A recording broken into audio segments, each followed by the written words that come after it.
are live. I believe, yes. Here we go. Now, this is not my first time playing this. And,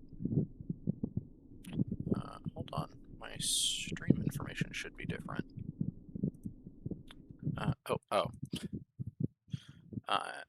That's my bad. I forgot to click a button. There we go. Alright. Now, this is not the first time I've played this game. In fact, this is the Souls game I've played the most.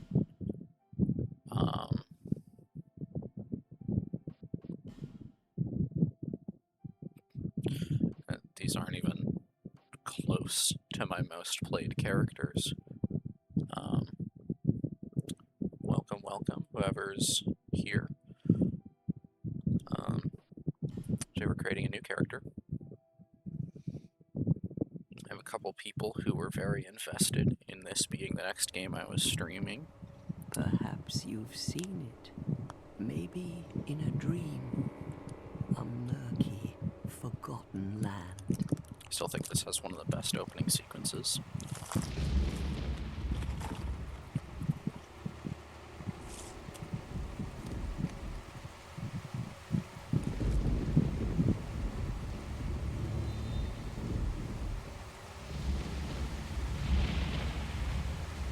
A place where souls may mend your ailing mind.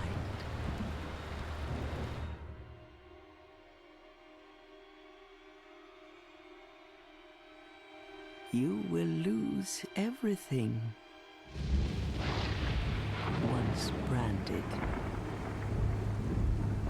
The symbol of the curse. An augur of darkness. Your past, your future, your very light.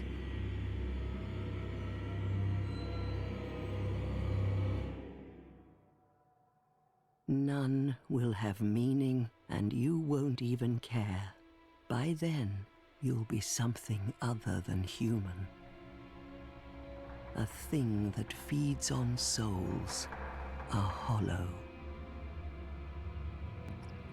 So this lady, Long ago, in a walled-off land far to the north, is a reference to a great king built a great kingdom. weaver I believe they called it from an old Drang Lake.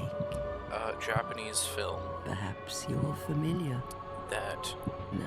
I want to say its name is roughly translated as Spiderweb One Castle. day, you will stand before I could be its getting that wrong. decrepit gate Something close to that, without though. really knowing why.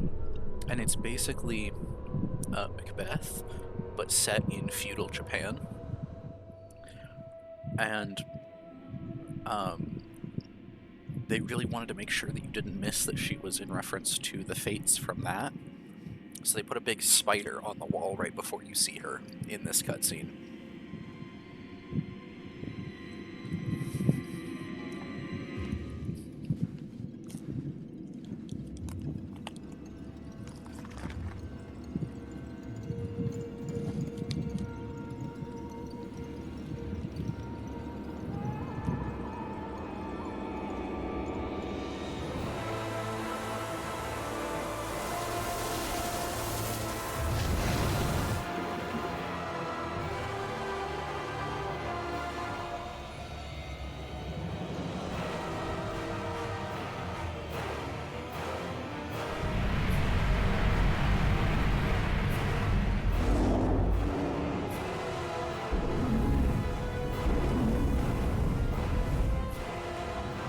Like a moth drawn to a flame.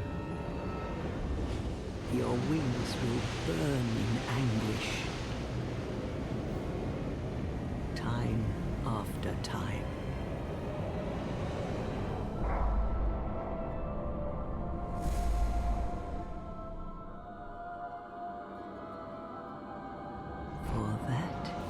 is your fate. The fate of the cursed.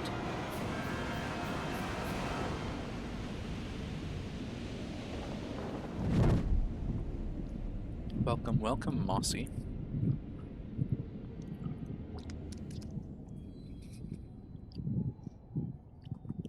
Or would you rather I call you Moss here?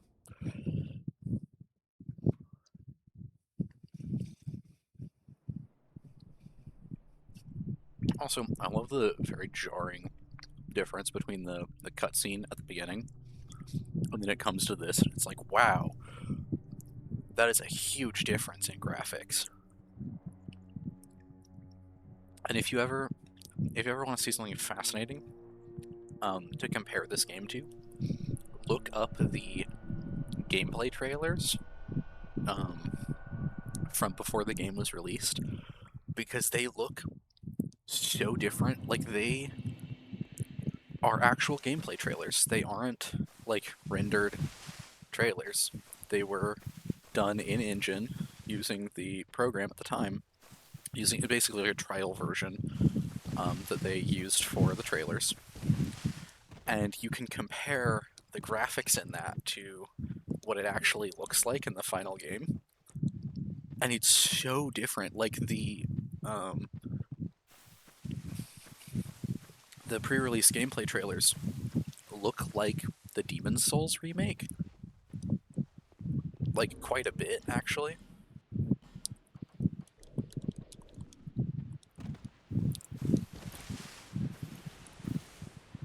We're gonna do something real stupid to get an item back here. Because this guy up here will hear you if you move too quick. So we want to move just the right speed, grab this, and he's going to kill us. You just kind of choose on your head for a second. That's fine, we don't really have anything of import yet.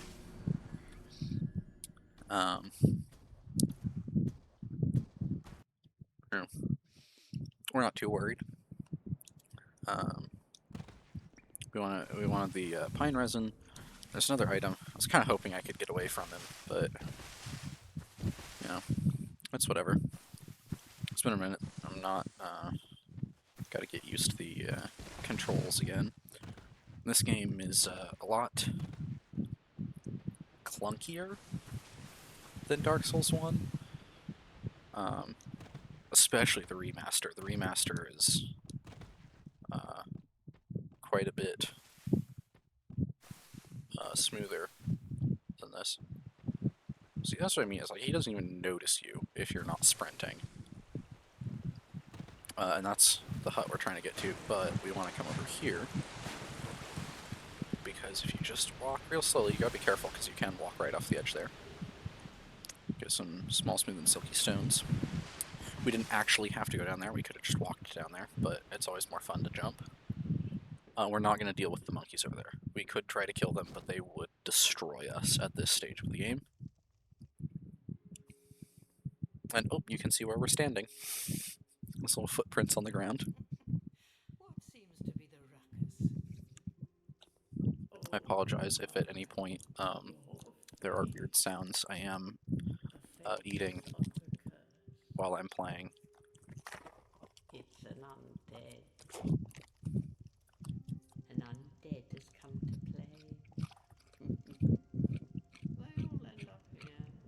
All the ones like you. You spoke to that kind old dear, didn't you? And so with that, they're bad etiquette to eat midstream. I don't care. That was mean. It's whatever for me. I can mute myself if you want. Feast upon their souls. This is the fate. When they say that you spoke to that old deer, they're referring to the spinster / fate in the opening cutscene. Man shaking fist at sky. Okay. What should the name be this time? You picked last time. Last time it was Spinach? Spinach? What's this one gonna be? Globule? Oh, God. Okay.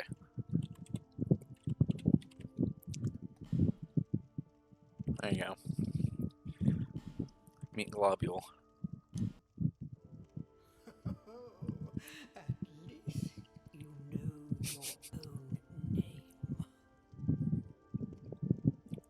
Here's your reward for sharing.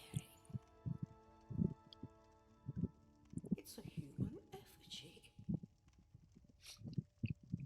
So some people speculate that these are meant to be effigies of the player. However, Who do you think it's supposed to be? I think it's very clear that they are meant to be Think back. an ambiguous Deep into figure, your past. because all human effigies look like this, and you can find hundreds of them. It's an effigy of you.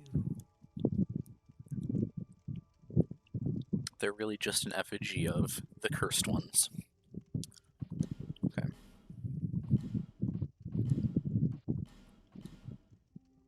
Going with the classic. Just,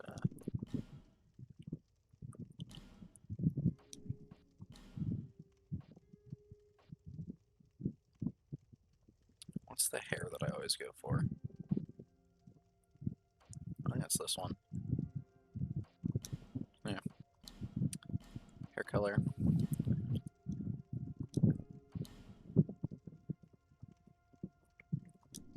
We're going for the standard.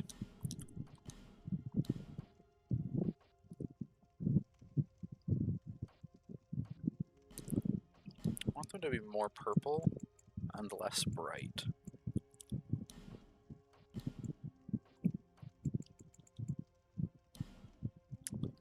Okay. Then we, of course, we should go with this one. Actually, no, we're doing this one this time. Color is black. Opacity is dark. And then we're going here to get the rest of it.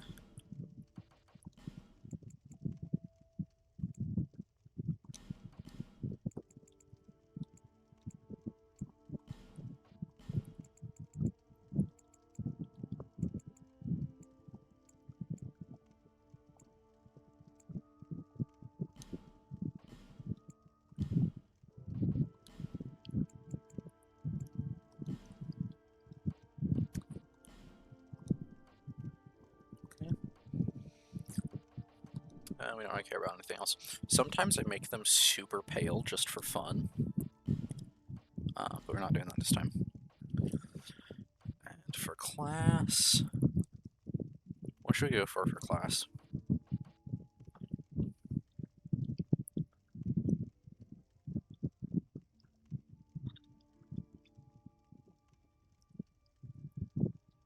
I'm staring at the chat. I realize there's like a solid 30-second delay or something.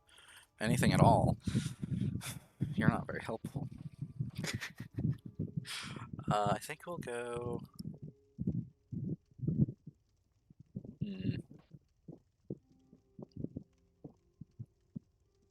Explorer's nice just because it starts with so much stuff. But... Let's see, how's the highest...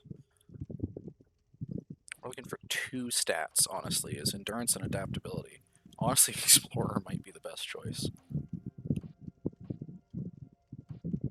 Holy cow, the Explorer is the best choice.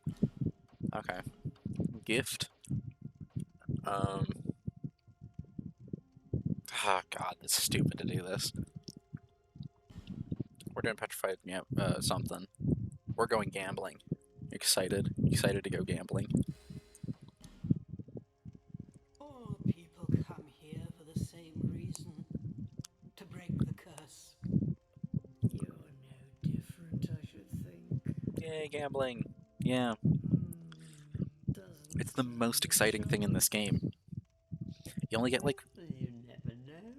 I don't know, if you're not counting on random drops, I think you can get 4 or 5 petrified somethings in the entire game. And they can drop 7 things.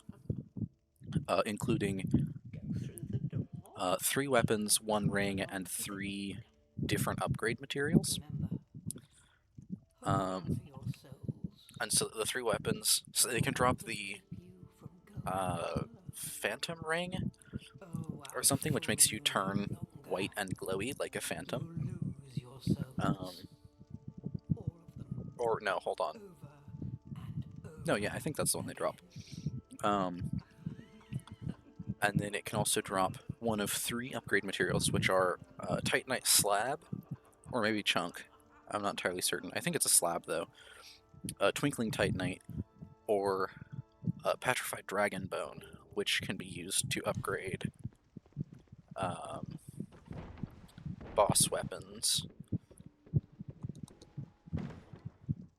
And then the 3 weapons they can drop are the Old Whip, which is the best whip in the game. That's not true. It has the highest scaling out of any weapon in the game, so it can effectively end up with the highest damage out of all of them. I did that wrong. Oh, okay.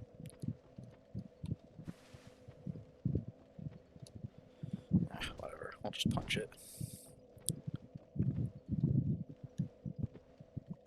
Alright, you can't two-hand your fist. That's stupid. You should be able to... Like, if you have your fists out, you should be able to, like, what is it, power stance with your fists. You can do it with most fist weapons. You can also light up all of these things, but there's actually no point in doing it in this version, I'm pretty sure. I think in Scholar you can summon an invader by doing it, but...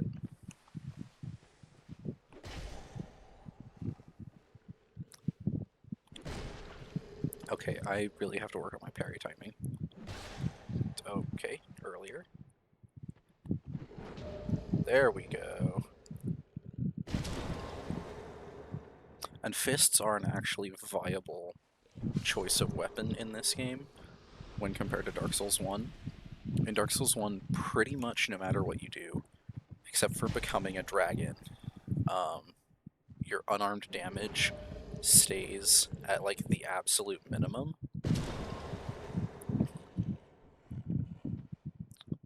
Oh my god.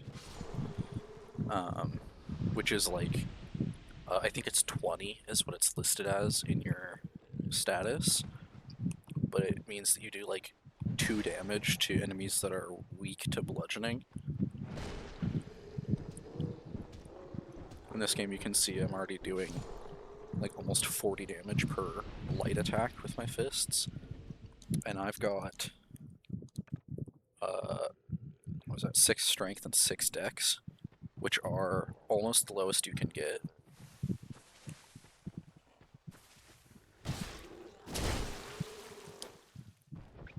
I'm doing pretty significant damage on criticals. I should also unequip,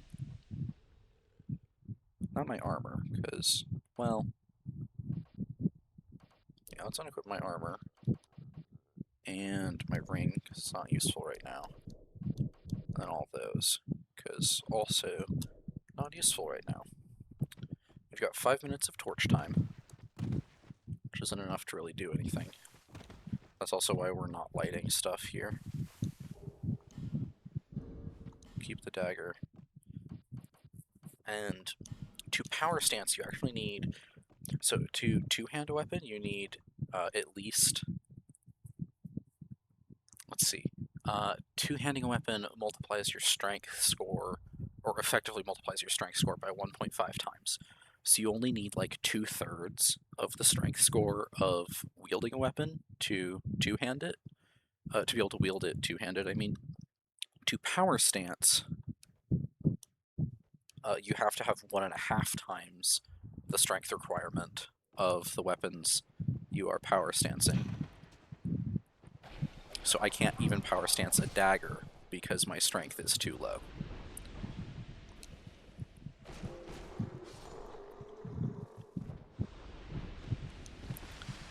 Because you need, what is it?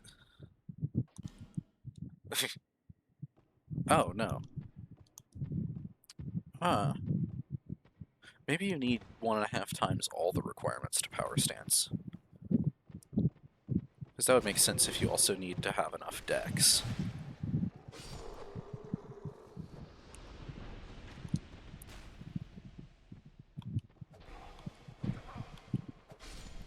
Because I have more than half again the strength requirement to use a dagger.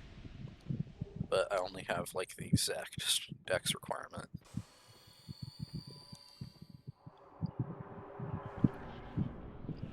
And here is where we shall gamble. It's at this nest. Which, their names are different in this game. In the first one, everyone calls them Snuggly, but that's not actually their name. I don't think. First, we're going to gamble with the small, smooth, and silky stone. So we drop this on the ground. And then, we got an old mundane stone. So that can be used for, I think, basically the raw infusion, if I'm not mistaken. Grants the power of the mundane. So what that means is, I want to say, if I'm not mistaken, it just removes its scaling. So like, so that's really good if you're doing low-leveled builds. You can put this on a weapon, and it makes it so it no longer scales with your stats, and instead just has much higher base damage. This is what we're really here for. Let's see, what are we gonna get? Demon's Great Hammer. Wonderful. That thing requires like 54 strength to use, I think. There's a soul item. Oh, somebody walked off a cliff. No, that's someone who's playing. That's that's not a death ghost. My bad. Let's see, what does it require? It's 50 strength. So once we get up to, I think it's like 36-ish. Is that right? No, 37. Once we get 37 strength, we could two-hand that. This guy's an actual threat because he has a weapon. The guys who are dressed like this here are actually kind of dangerous to us at this level. And, oh, thank goodness my keybinds are still the same. In this game, you actually get to pick what makes you jump when you're sprinting. In Dark Souls 1, it's you hold down B to sprint, and then you release and tap it again to jump. And that can sometimes just not work, because sometimes you stop sprinting before you hit B again. And so in this game, they made it so you have a choice of doing it that way, or you can press down on the movement. Like click in your movement stick, L3, instead.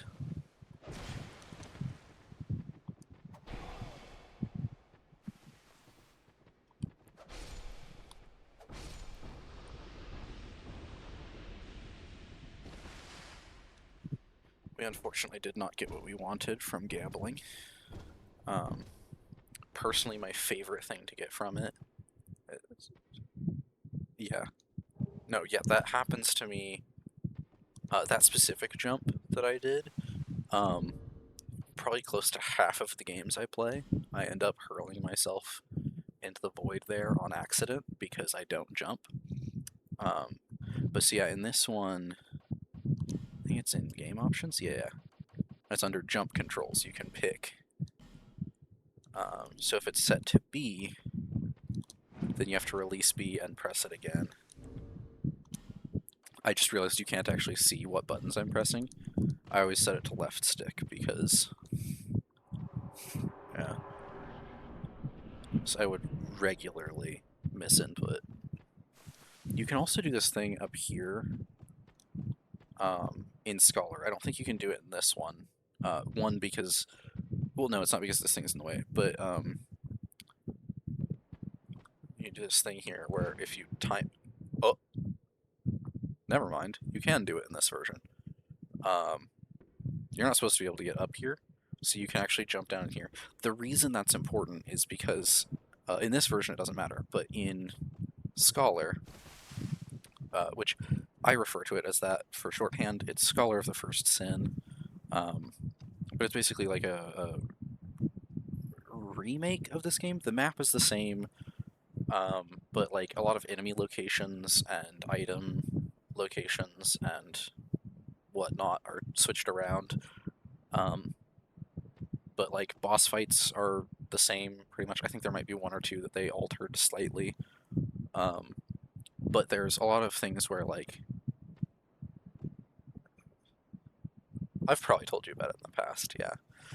But there are some things like in this area, this doorway is blocked by a petrified hollow, and so you can't get in here until you obtain a fragrant branch of yore much, much later in the game. And so being able to jump up there means you can drop down into here without getting a fragrant branch of yore.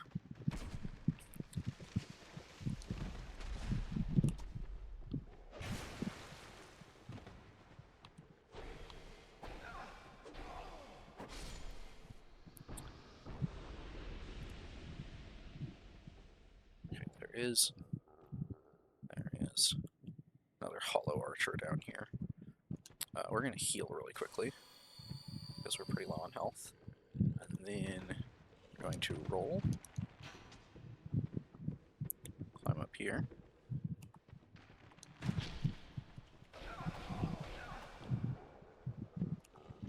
Now we're going to leave him. Then when I'm playing a sorcerer, I usually try and kill the hippo down here. But it's really not easy to do that until much later in the game. And there's actually there's another hippo over on this side. And I don't think there are any items that make it worth going down here in this version. I think in Scholar there's an item or two down here. The big reason to go down there is that, how well you can see it, behind the hippo there's that stone coffin thing. You know, I always thought it was a boat or something, since there's, you know, water everywhere. But you can actually get in that, and it switches your gender. It does basically nothing else, although it can mess up some of like the character customizations, just because of the way that it changes you. So if you switch back, sometimes you'll be like bottom and top surgery. It like swaps out your whole physique. Yeah. It's the magic coffin of gender switching. Of sex change? Both, maybe. I mean, I guess it probably doesn't change your mind, so I guess it wouldn't really be gender switching. But it is referred to as gender.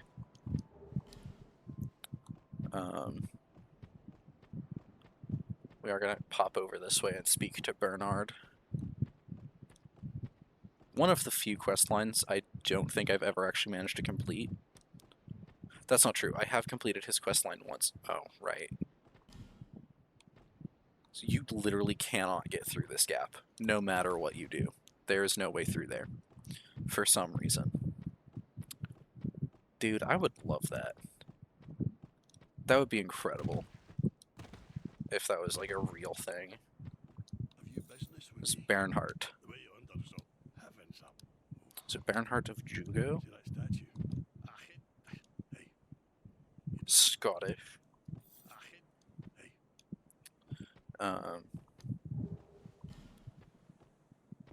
Never finished any quest? Yeah. Well, most of the character quests require you to play through a lot of the game to finish them. If we just stand in front of the door long enough, this guy will try to break it.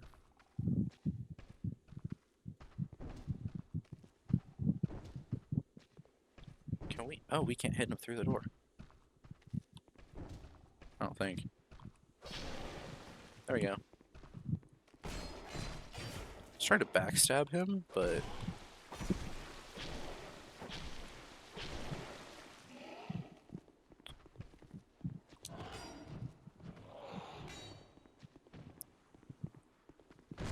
Yeah. Technically, I think it's his stomach. It's like engorged. But, yeah. Pretty sure they're supposed to be eating the corpses in these cells or something. Enemy ahead. Wow, I never would have guessed. Is he in this one? He is. Hello. The backstabs also work differently in this game compared to DS1. Okay. In that it throws out like a confirmation hit, which it technically does in Dark Souls 1 too. But in Dark Souls 1, the confirmation is much faster and basically impossible to escape. In this game, it's an actual attack that has to land. So it's that right there. Does no damage, but it has to land. So here's a petrified person that you need one of the things for. And there's also some guys up there, up top, but they don't show up until you unpetrify her. Actually, they don't show up until you pull the lever and this door shuts, and then they pop out, and then that door opens. But this guy, he refers to his sword as the Great Moon Sword, or whatever, which, if you are familiar with unique weapons or rare weapons in Dark Souls 1, it's like the mage sword. It's the only weapon in the game that does pure magic damage.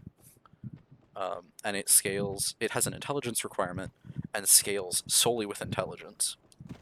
And he refers to his sword as being the same one. But actually, his sword is a replica. Yeah, I used to think there was a hidden wall here. I was always so disappointed that there wasn't. But he refers to his sword as being the same one. And it's actually the full moon, or no, the blue moon sword, blue moon greatsword, which is not the same sword. It is a replica that scales with strength and dexterity. And the actual Moonlight Greatsword, that's what it's called, is also in this game and just elsewhere. We're going to store those because we can't use them. Same with that.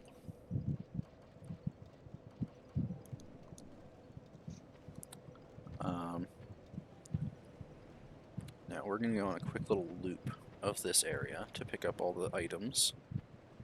We're going to go this way. We're going to do it in a little circle. So we're going to come and talk to this man. So I could read. Maulin the armorer, who we will probably kill later. But it's been. I don't even know everything. A group. You can't. Well, We do want a specific set of armor from him first, though, so we will wait for a while. This should be large titanite shards, regular titanite shards. Shard. No S.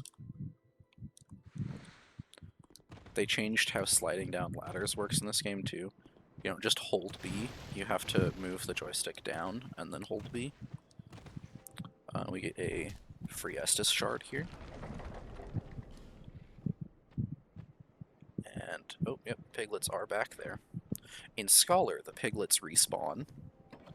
They don't respawn. They do respawn. But once you killed them enough times, they come back as normal pigs, and then if you kill those enough times, they come back as giant pig.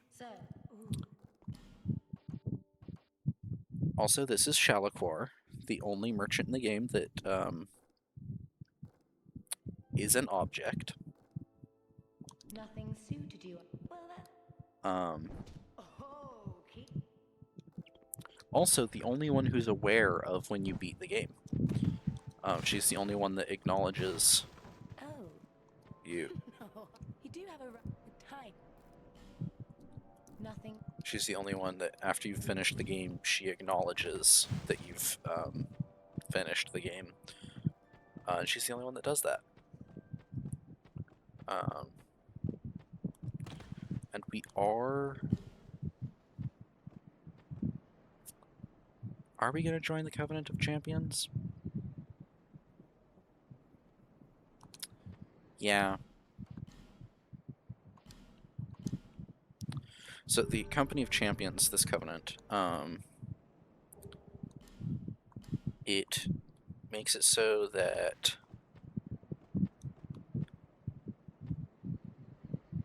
what does it do? I want to say one of the things it does is makes it so you can get invaded by dark spirits even when you're not, like even when you're hollowed. But I could be wrong about that. The main thing that it does that I'm aware of is that it makes it so enemies don't ever stop respawning. Because one of the things they did in this game is make it so that if you kill the same enemy like 12 or 13 or 14 times or whatever, for all the respawning enemies in the game, if you kill them, you know, so many times, they stop respawning. So you can't actually farm them infinitely unless you join the Company of Champions. But also being in the Company of Champions makes it so that enemies are tougher somehow. I see. It suits me. It would. May you find. See, how many deaths are there worldwide? Oh, that's the wrong side. So this this thing back here, each time they added a DLC to the game, you could come here after you got the DLC, and it would give you a hint as to where to look for the entrance to it, because the DLC just give you a key at the start of the game. 416.5 million deaths worldwide. Incredible.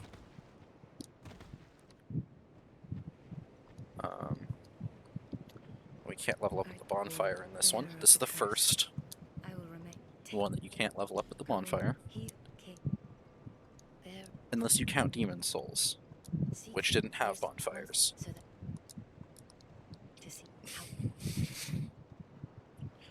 So can we level up? No, we don't have enough souls. We will upgrade our Estus Flask. Now it has 2 charges. The Estus Flask starts out significantly worse in this game than compared to the first game.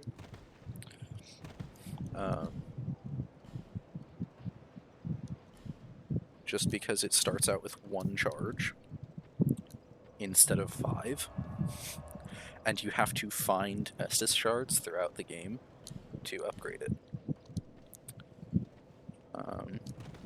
And let's see, do we want to start in the forest or in Hyde's Tower of Flame?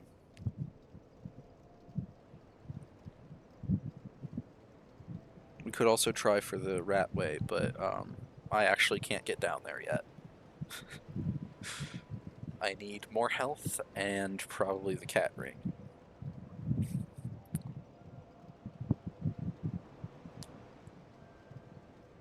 So where do you think is a good idea to start?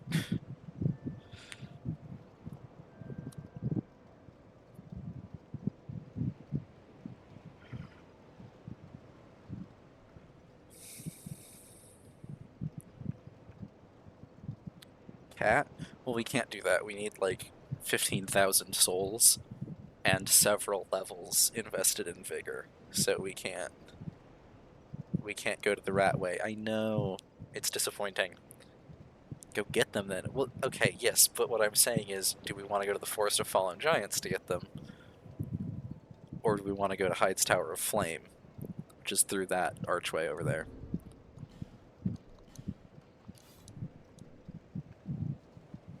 That one. Tower. Okay. Going to Hyde's Tower of Flame. That is usually my first stop.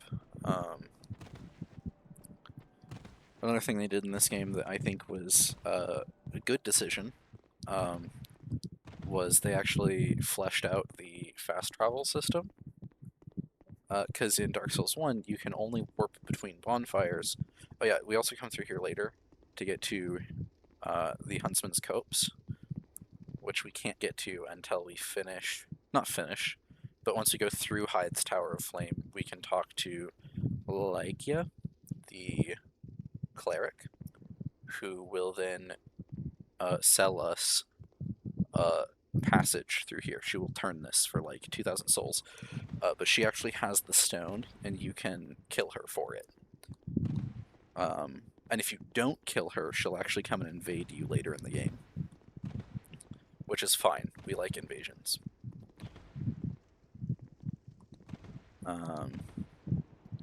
We will have to be careful because of our very, very low stats and negligible damage. We will not be able to kill the knights through fair means, most likely. We will be picking up a great alternative to our dagger over here, which is also a dagger, I believe, the Broken Thief Sword. We're actually going to check that. It might... We can't use it. It is also a dagger, but we can't use it.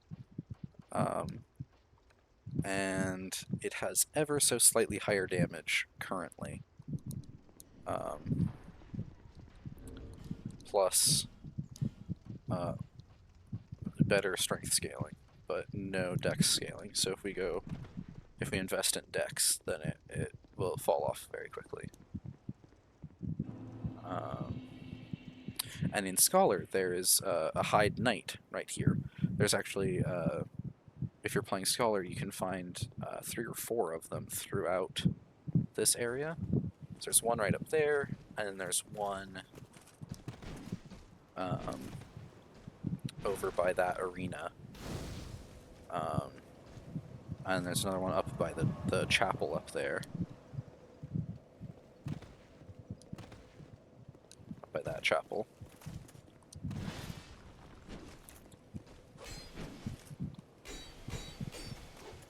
Dude. There's no way we're killing this guy.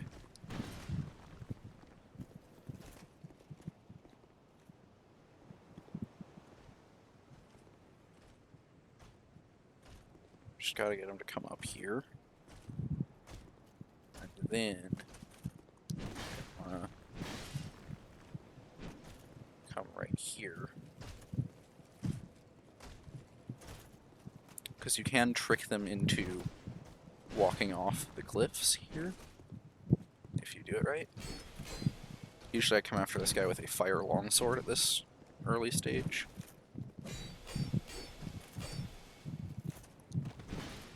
It's wearing down the durability on my dagger so fast. It's honestly a good thing we get 2 of these from the start, because I will likely break one at some point. In this game, weapon durability isn't as big of an issue as it was in Dark Souls 1, and I think they realized that weapon durability just wasn't like a really good plan, because they got rid of it in Dark Souls 3. This guy never respawns. He's one of like 3 mace-wielding old knights, and if you kill him once, he stops spawning. Seemed like a fair way to kill him. What, slowly shanking him to death?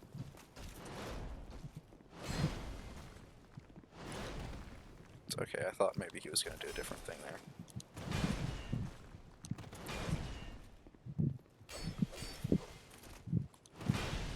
I just meant like, I was intending to get them to walk off the cliff, because killing them by fair means, meaning, you know, fighting them, is very difficult at this stage with our equipment and level.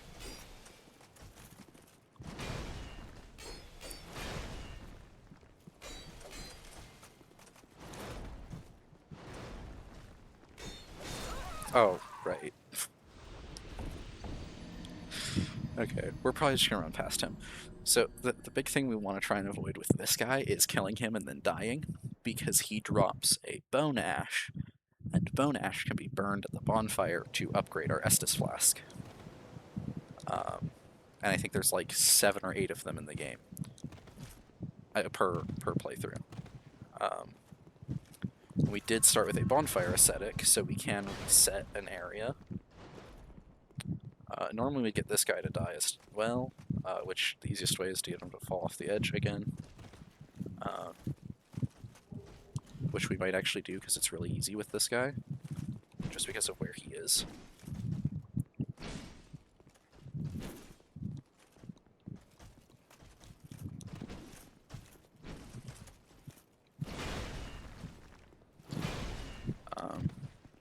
But yeah, there's the lever behind him, so if this guy with the sword dies, then that like box on the ground pops up, and there's a lever you can pull. And then there's another one in here. If you kill this guy with the big sword in the middle, there's another one right here. And each one raises one of the rings in this boss arena over here. Because it starts out as a small platform in the middle with walkways to it on either side. And if you raise, you can raise 2 outer rings for it that increase the platform. And no matter the order you pull the levers in, it always raises the inner ring first, and then the outer ring. But you'll see, there's like this big gap.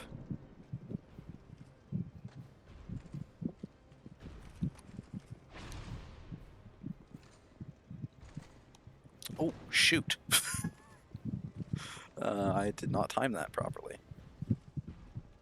I honestly don't know how to do this.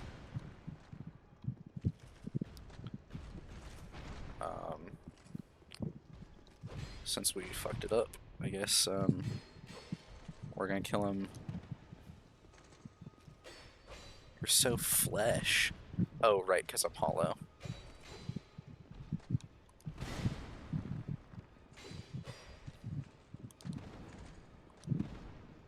You can tell I've played this game a lot, huh?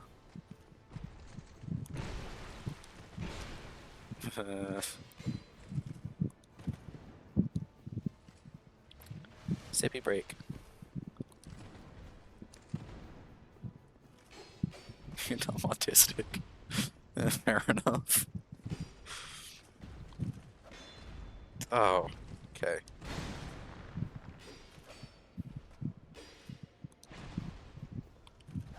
Normally I kill this guy by getting him to fall off the edge, which is a lot easier, but you can probably tell I mixed up the timing at the start of the fight. Dude, I'm gonna break my dagger on this man.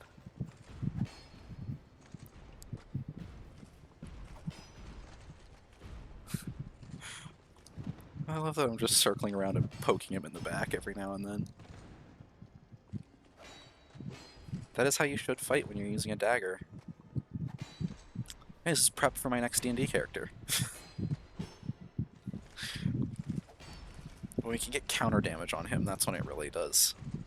Like when you see the yellow, that's because we hit him during an attack. And so he takes more damage. Oh, right. Not supposed to circle to that side. That's fine. We're gonna get him to actually walk off the edge this time.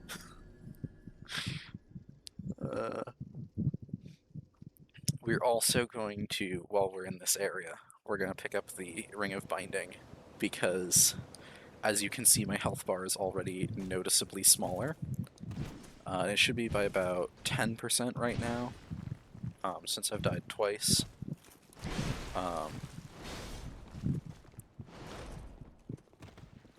Because if I want to say it goes down by 5% per level of hollowing until it hits 50. And then if you have the Ring of Binding, it gets switched from 5% per death to 2% per death, and it gets capped at 20% of your health instead of 50%. Oh. No! You're joking me. No, okay, it was just the sword guy up here. I thought for a second that the guy with the hammer fell off, and I was devastated. Are you...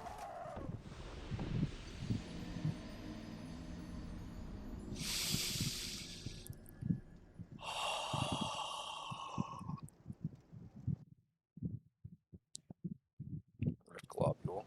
Thanks. Okay. But yeah, for a second I thought this hammer guy fell off. Because he drops an item that we really want, if he falls off, he'll drop the item in a kill box, you know, out of the world, and there's no way to get it back.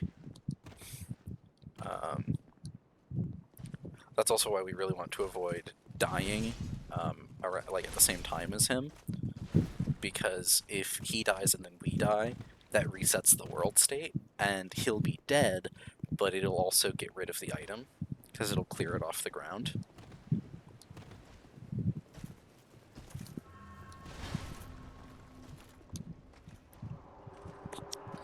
Okay, let's do this right this time.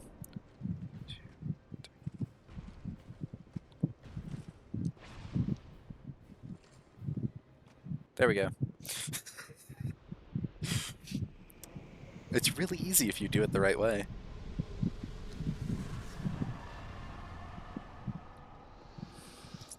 And there we go, 12,000 souls. Real quick and easy. We're also dying faster because we're in the company of champions. My name is Liz. I have come. I can see, but the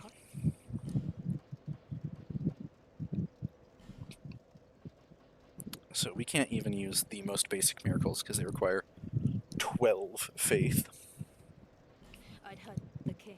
I think no need for the gods. We are going to Please kill stop her. this. Please stop this. I don't have enough souls for it. No choice now.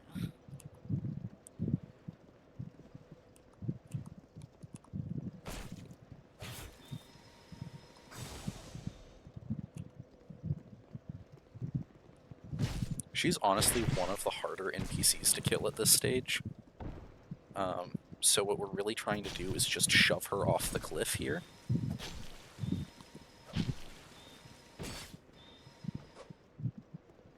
And she fell off the wrong one. Why would we kill her? Because for one, she gives us a lot of souls. And for two, she drops a key item that we want. She doesn't give us a ton of souls. But if we do this... So the issue, the way that this game does it is weird. If you quit out and reload, items will go back to where they're supposed to. I might have actually gotten it backwards. Oh dear. So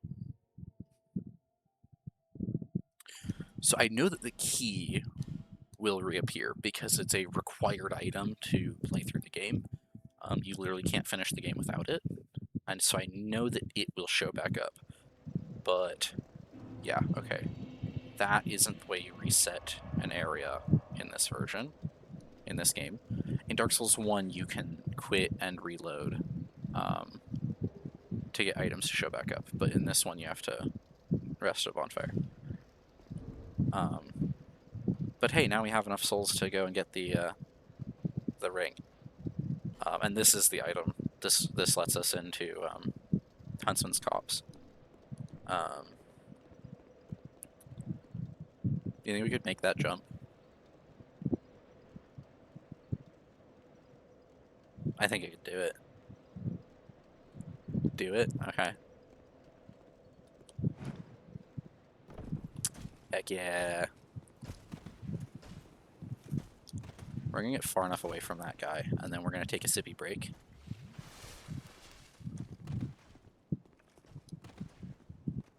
Okay. And so now, the other things we want from this area. I really love their armor. Oh my god, they're deaf.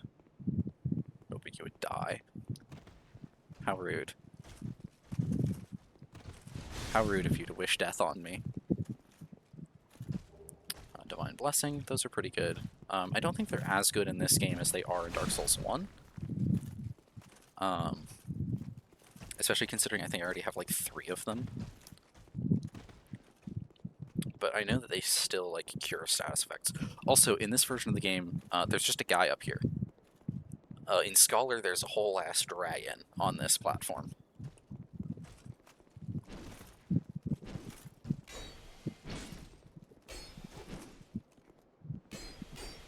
Oh dear.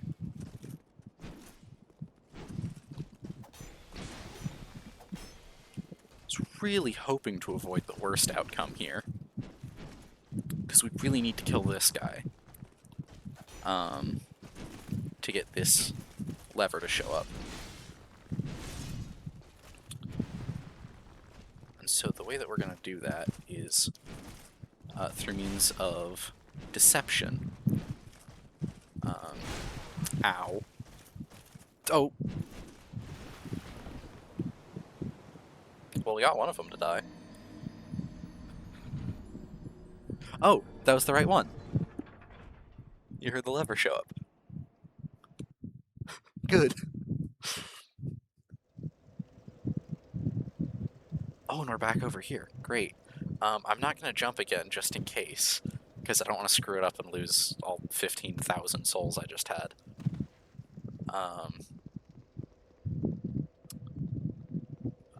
This guy may pose a threat. Nope, he turned the wrong way.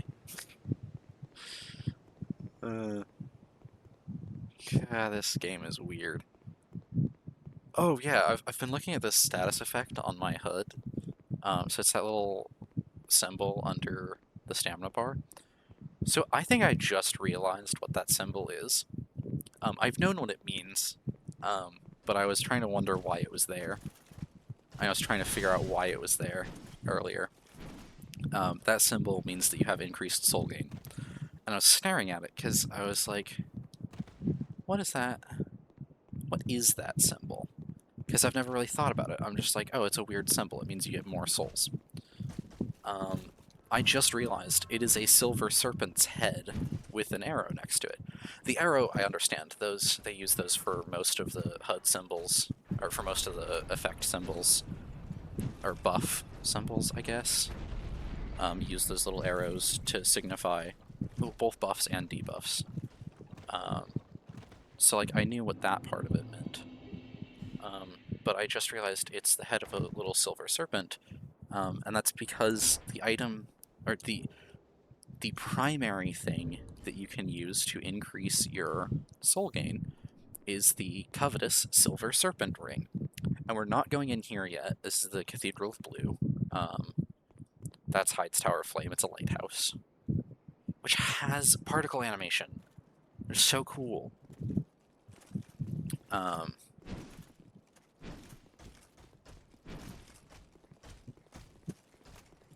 These guys really want to kill me. Me when I'm blue. Yeah. Yabbity yabbity. So in here is the other boss in this area. Technically, they're 2 separate areas, but this is the cathedral. That's it. It's the boss fight, and then there's an NPC and a bonfire. And then this is Hyde's Tower of Flame. These are, I think, the 2 smallest areas in the entire game. Because they have a combined total of like 12 enemies, and 2 of them are bosses. And then there's 2 NPCs, and that's it. There is the underground portion of Hyde's Tower of Flame, which I don't really consider to be Hyde's Tower of Flame. But I think it technically is. And we do have some homeward bones. I could use one of those right now. Is it ray tracing? No. I don't think ray tracing was a thing when this game came out. But it is impressive. However they do the lighting in this game. It might be ray tracing, actually, now that I think of it. That could be true. That could be the case. We are going to Machula. What's it called when they do that? Do what?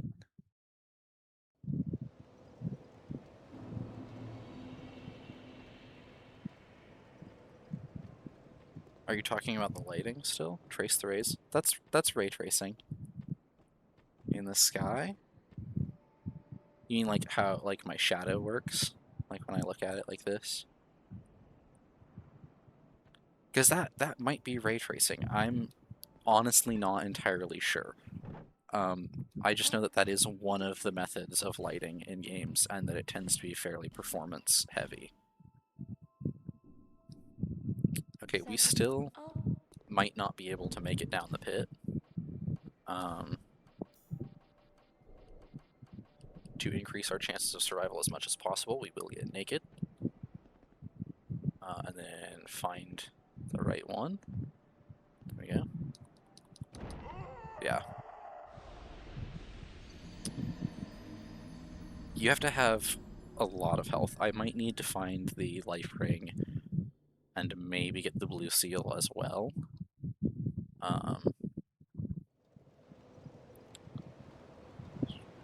Probably if I was fully human it would help, but not by much, because you do need like a kind of absurd amount of health to make it down there. Oh hey, we can actually use this shield.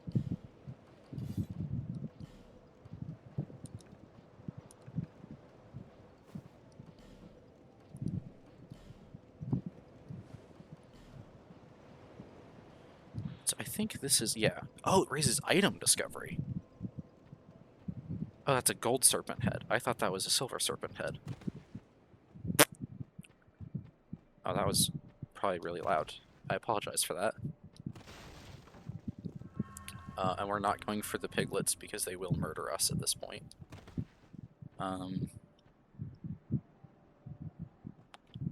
Hey, that was my mouth.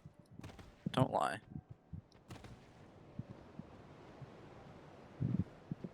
I think we can afford one level up from her.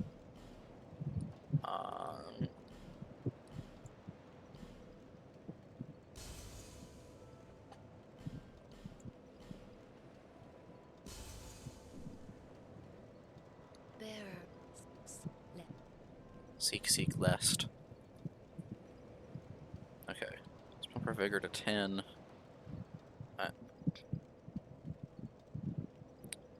That's your 10 minutes. Going to bed. Alright. Well. Good night. I'll see you. I will see you. At some point. Maybe tomorrow. You won't know. We'll probably know when it happens, but now? You see me now? Okay.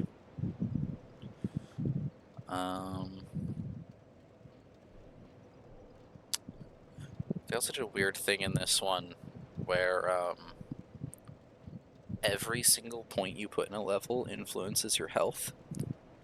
So obviously putting points in vigor up to, I think the first soft cap increases by 30 per point, and then after I think like 30 or 40 points in vigor it goes up by 20 per point until you hit like 60, and then it goes up by like 10 per point or something. I don't remember the exact stats on it, but everything else that you put points into, each point gives you 2 more health as well.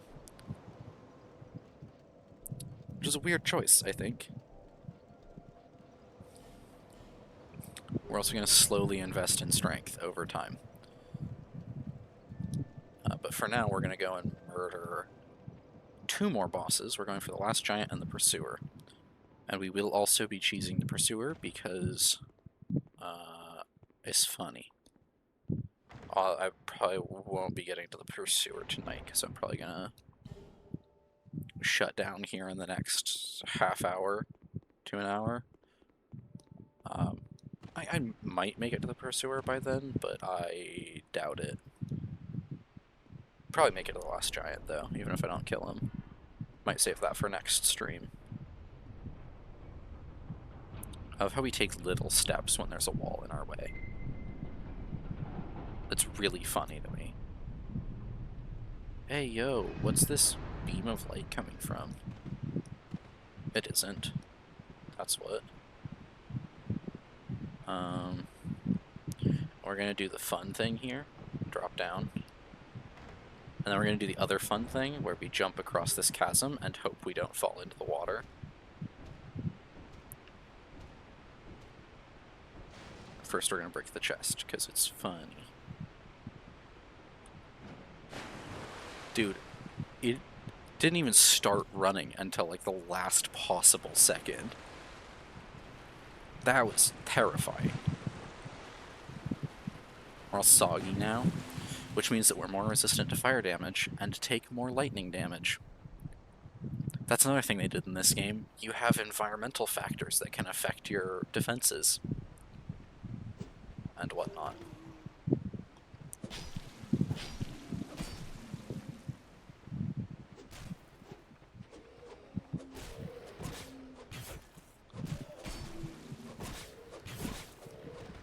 Oh, hello.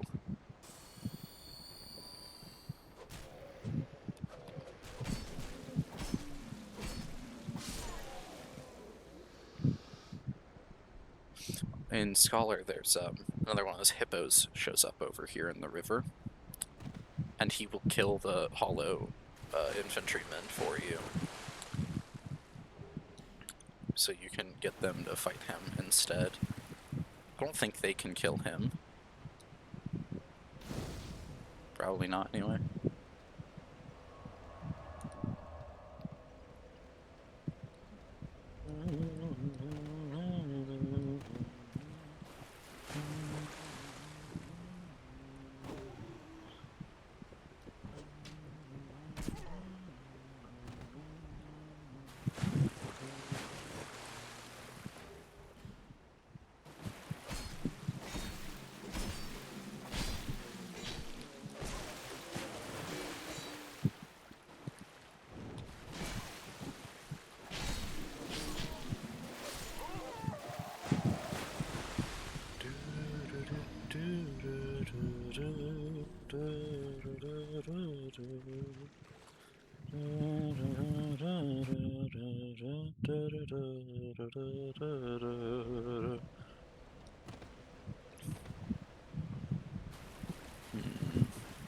Should I go? I will.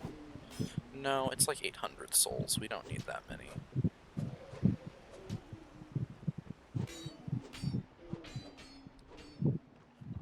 Up here is where the first of the Hyde Knights exists in this game. In Scholar, I think there's like 4 or 5 of these guys scattered throughout the world. In Scholar, they are all in Hyde's Tower of Flame instead.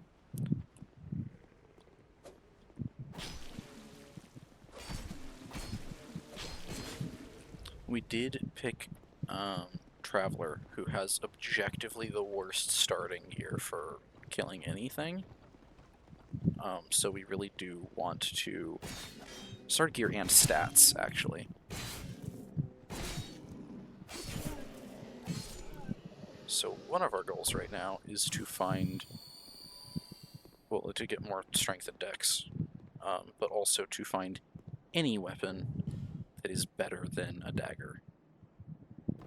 Which I think our first one is going to be a short sword over here. Okay, this guy is just stupid. And oblivious, I think.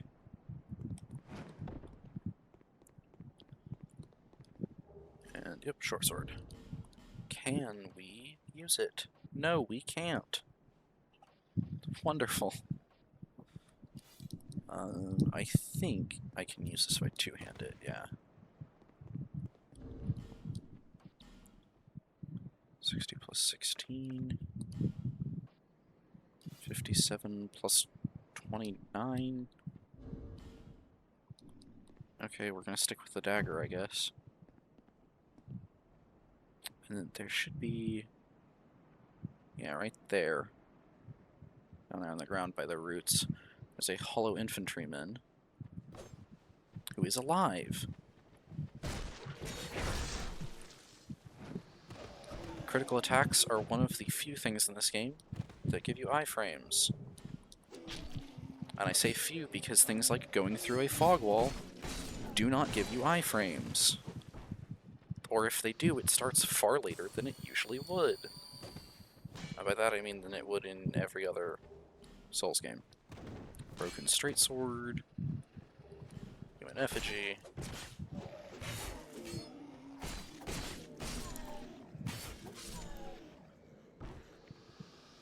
Ugh.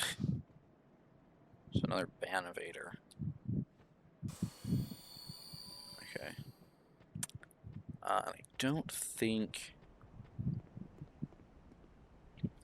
You know what, let's try it. See if we can make it.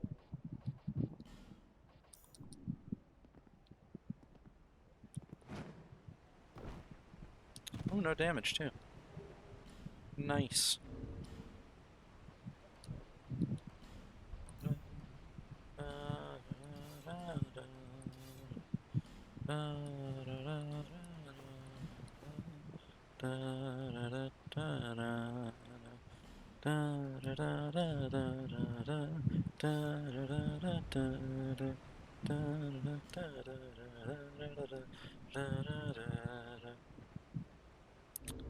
Wait. Okay, that's 96. And you're at 86. Broken Straight Sword is stronger than a dagger if you're playing as the Traveler. That is ridiculous.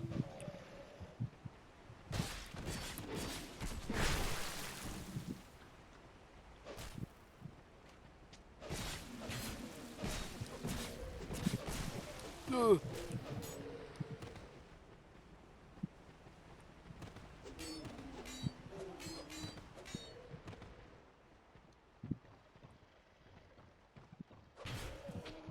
Oh, he should not have been able to hit me there.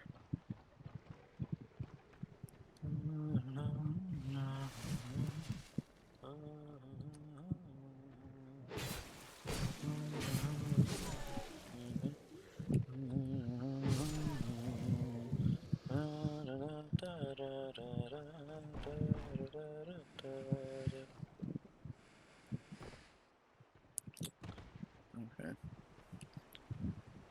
Come here, boy. Okay. Oh my. I do not like how they changed the,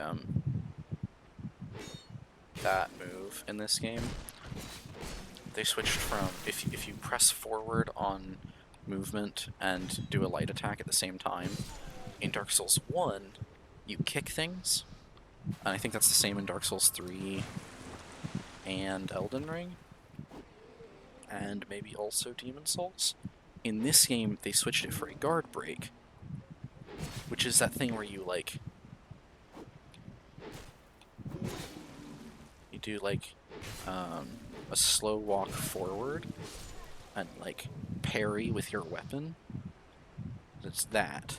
It's a guard break. So if someone has a shield up, it works just like the kick did. Of if someone has their shield up, you can knock their shield away. Or if they're, you know, blocking with their weapon or whatever, you can knock it to the side. And it basically puts them in a repostable state. But it is garbage in this game. And I really want to kill this guy for his sword, but I know he would destroy me at this stage.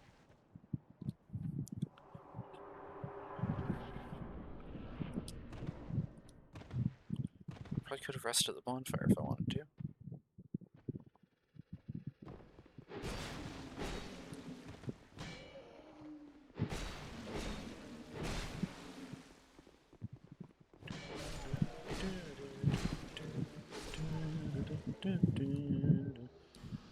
Hollow infantry helm.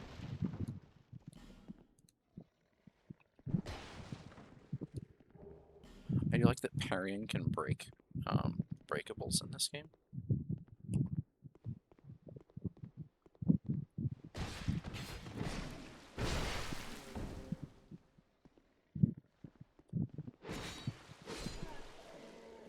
We are going to go down and get the fire longsword here in a minute.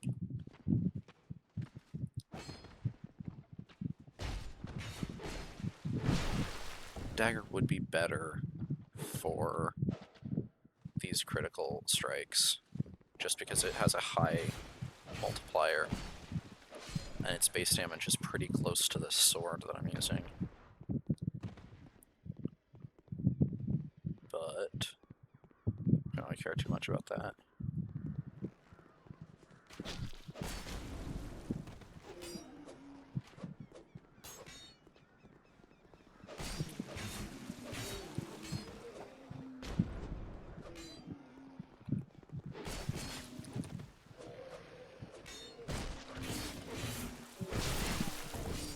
Are you...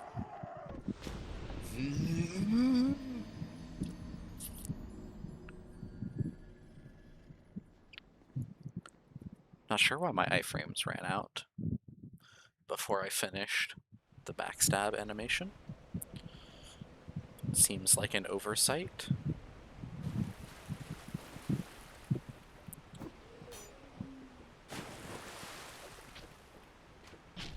Ow. Can I run, please?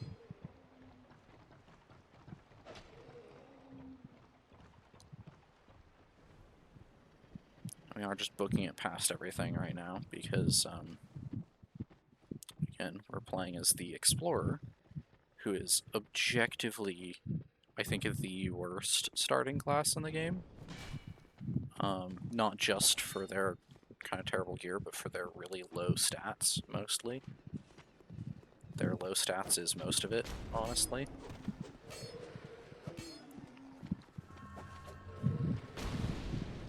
Okay, I'm sorry, what? What was that? Okay, and there's a buckler back here, if we want to come and get that.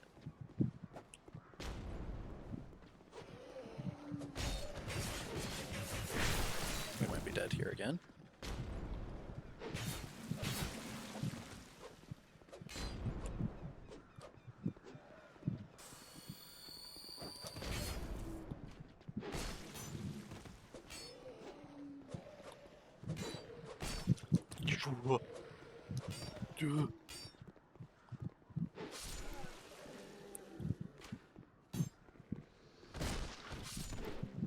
Okay.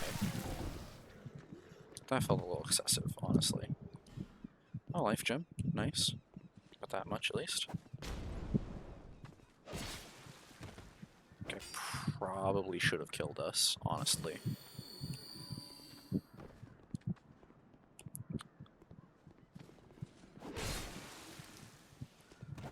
But, no. No. No.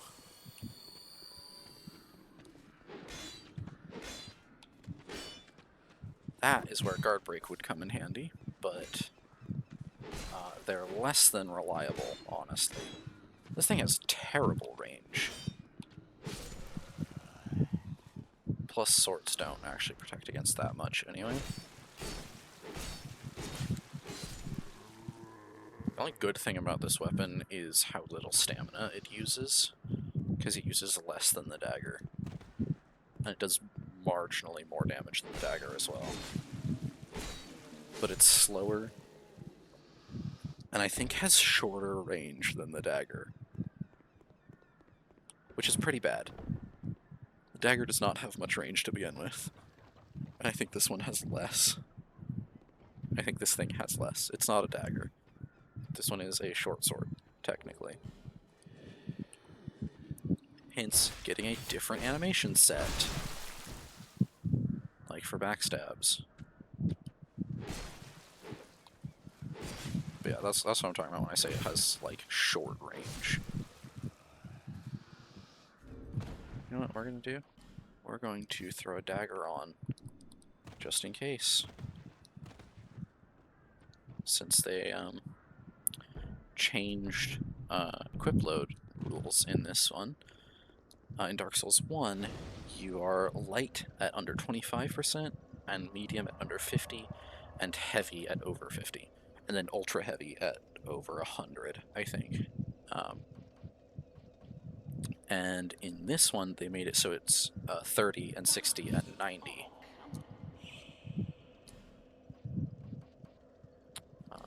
We want Linguist's Key from her.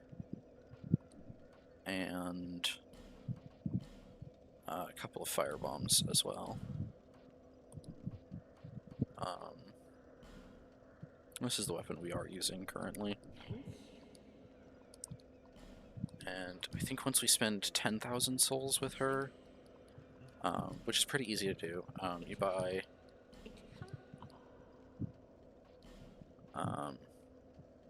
Linguist's Key here, and the Ferrous Lockstone, and then, you know, a handful of soul gems or whatever. If you're playing a spellcaster, it's even easier, because you got 1,500 souls to spend right there. If you want one of these weapons, you can also buy a handful of different NPC gear off of her. And now, I think she'll go away? No, okay. Once you've exhausted her dialogue, she'll say it's high time I pick up and move.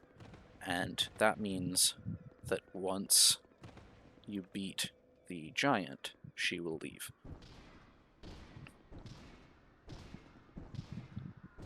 There's also no key to this door. There's no way to open it, you know, normally. You do just have to break it. And I think the fastest way to do that is usually either parrying with a shield or just punching it. Or if you're using something like a dagger, like quick attacks. Let's see if I can angle this.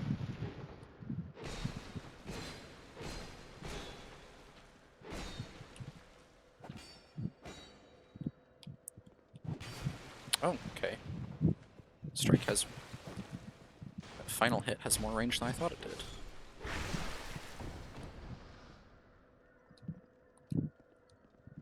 Thought he dropped something for me.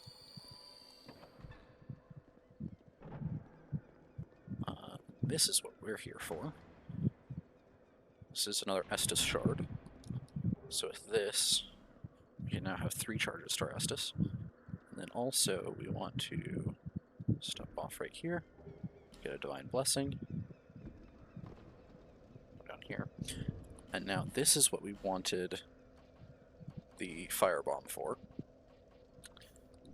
We are fully expecting to die here, most likely. We're going to come here and angle our camera like this. No, that's not the right spot. Hold on. Okay, did it wrong.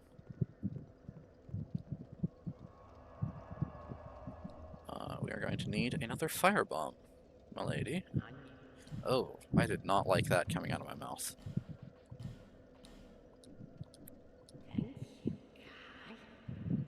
I think it works better with black firebombs, but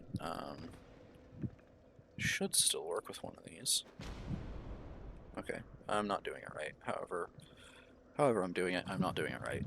There's a bunch of oil barrels on the other side of that wall, so you can, if you angle it right, you can throw a firebomb into the wall, and it'll trigger the barrels on the other side, and blow up the wall, instead of having to be on the other side to do it.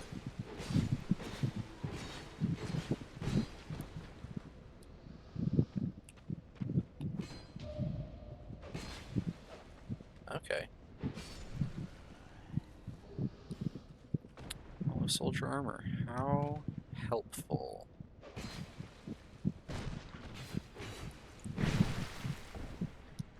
He's not dead yet.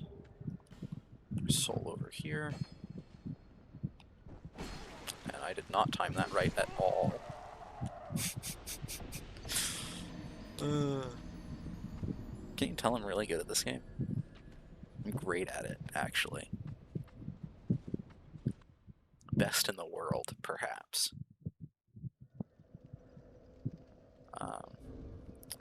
We did pick up a couple of soul items, so we are going to buy a couple more firebombs off of her. See if we can get it right this time.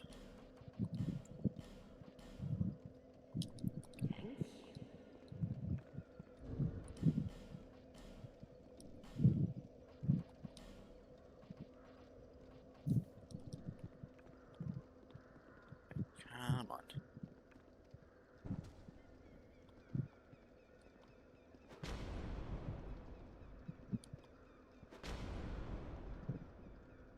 Dude, what am I doing wrong? There's no way I'm getting it that badly. Maybe I am. Maybe I just don't remember how to do this. Okay, we're actually going to wait for the halberd guy this time, so we're not trying to fight both of them at once.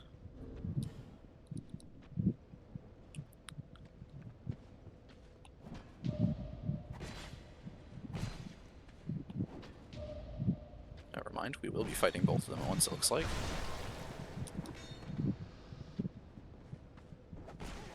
Okay. Never mind. I do not remember how to parry in this game, apparently.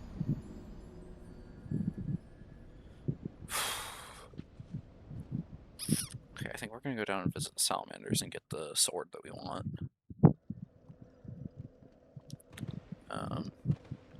Because it is better than both of these weapons that we currently have. And while the stats might currently be out of reach for us, they shouldn't be for long. Especially if we go and farm a couple of old knights. Should be pretty easy to get our hands on enough souls for it.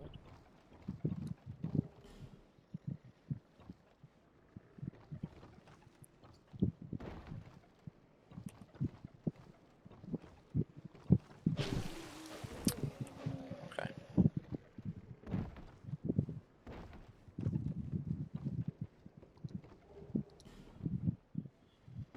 Okay, now this might be a tad difficult. Getting through this area.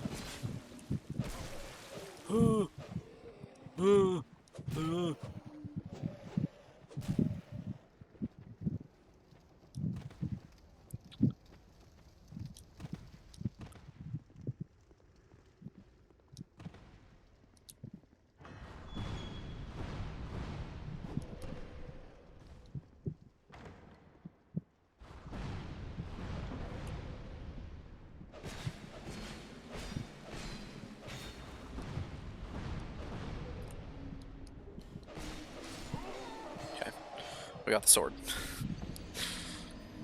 I don't think I have the stats to use it yet, but like I said, it won't be too hard to get the stats if we don't have them.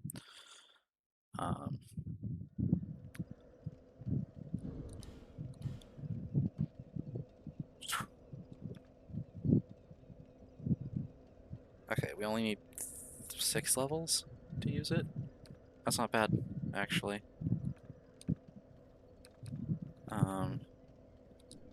Yeah. It's not bad. Alright, well. What's our next level cost? I love that it tells you that. Just shy of 1,000. So we'll probably want about 5,000 souls. No. We'll probably want about 6,000 to 7,000.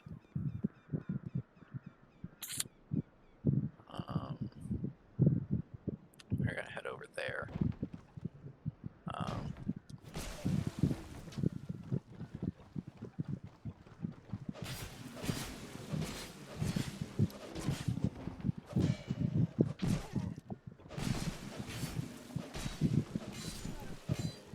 Okay, well, we kicked one off the edge, and then we got the other. And we actually want to be over there, because I know how to get to that item. I just don't remember what it is. But we are going to come back over here, and I think this is a ring. No, it's a handful of life gems. Or it's a life gem. It's either way. Probably more helpful than a ring right now. I know the life ring is somewhere in here. Not entirely sure where. I know it's not down here. But it is somewhere in... like, just inside.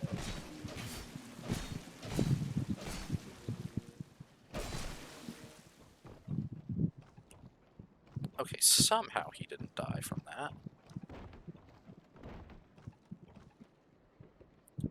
What we're going to do is come over this way. We weren't trying to fall off there, but, you know, whatever works. Oh, soldier helm. Hello. Hello. Hello, my hollow infantryman.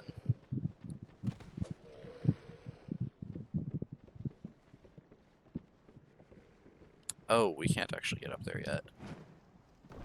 We can get up here, though. This guy usually drops down after you go into the Salamander Cave, and joins the others in coming after you. How did you get up here? Or are there two up here all the time? There might just be two up here, and I forgot about one of them.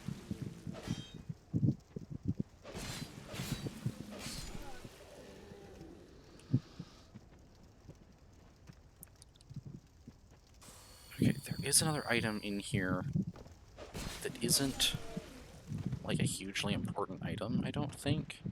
But I want it nonetheless. A Solar Proud Knight, that's not bad at this stage of the game. I think it's worth 2,000 souls? Thereabouts.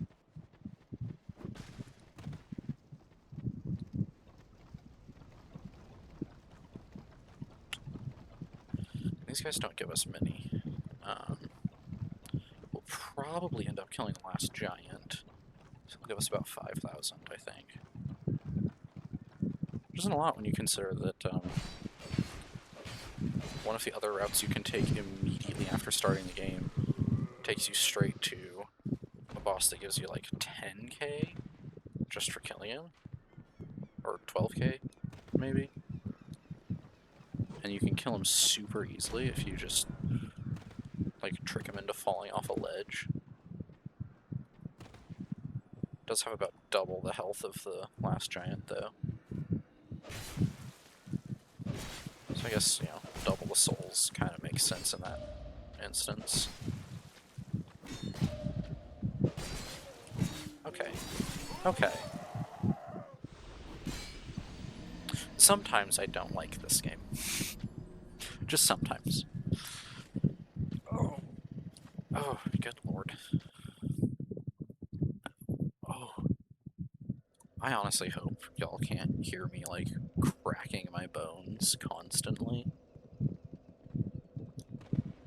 'Cause I am sore. I was gonna say I don't know what I did, but I do actually know what I did. And I will not be sharing. We're not gonna go over there because we want this halberd guy to come to us. And then we can just fail to parry literally everything he throws at us. Yeah, great going. Sippy break.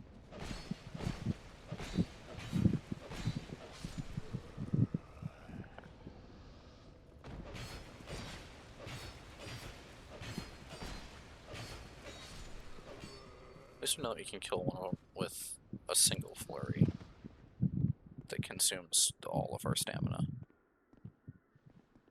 You can usually get this guy to stand up, yeah. So normally he won't stand up until you attack him or walk past him. And so you can actually get him to stand up by holding a shield up behind him, because it registers as you trying to attack him in the AI. In their, you know.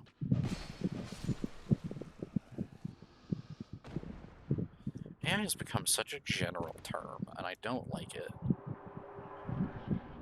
I miss when I could just say, the AI that controls them, or like, their AI, and it would be obvious what I was talking about, and now, not so much.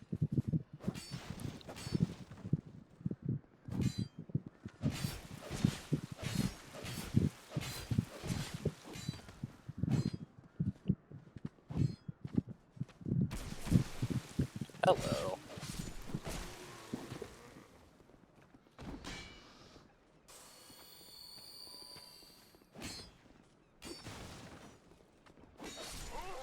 Are you?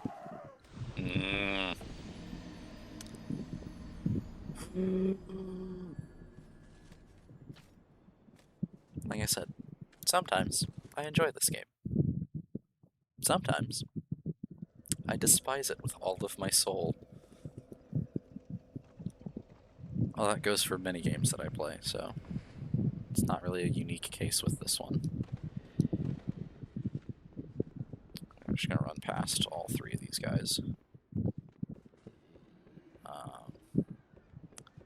If we go down there, there's some stuff that we want to get, but... Oh, come on. Okay, that... If I block it, that attack should not, like,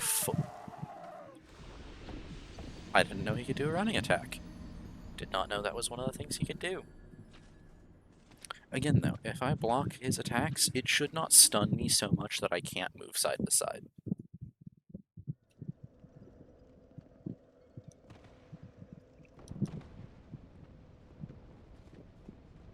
Also, falling should not make you move that much slower for multiple seconds.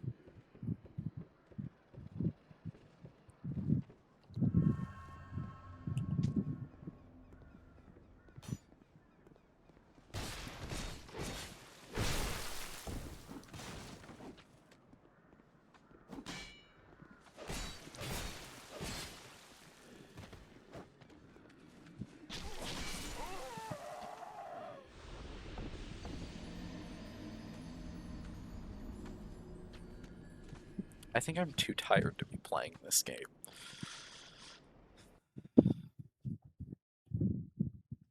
God, I'm exhausted. I didn't even think about that until I said it just now.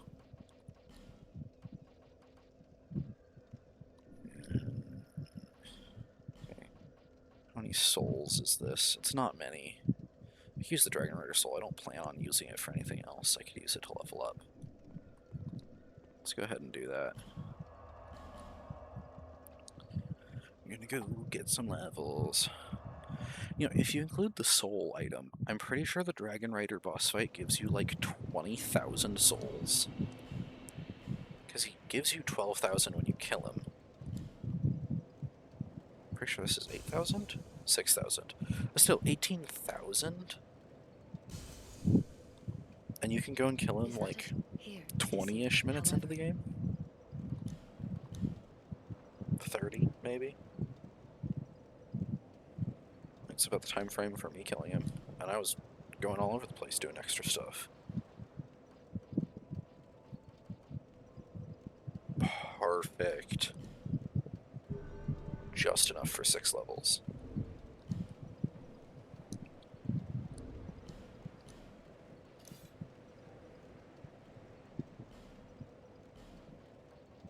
Now we only need...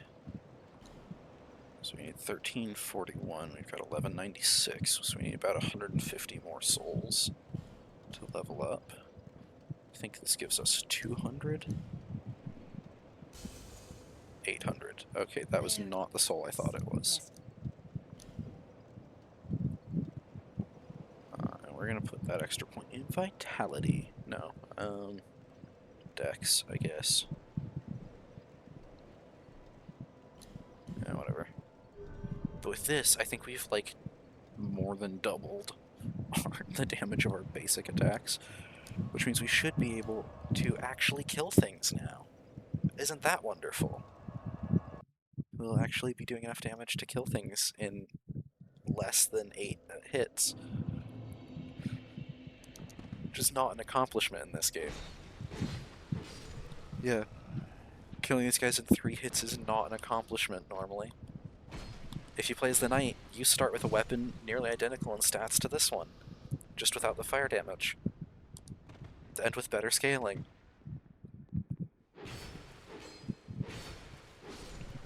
And you start out with a much higher strength and dex score than I did. Again, you really should never pick the Traveler as your starting class. Okay. Again, that...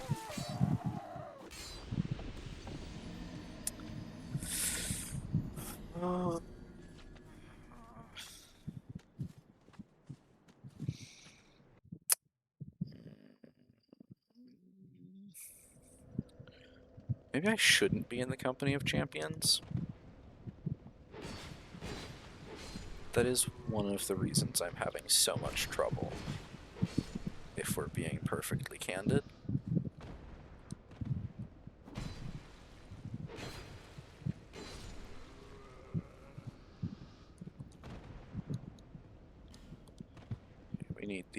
soldier's key to open that, as well as this door, I think.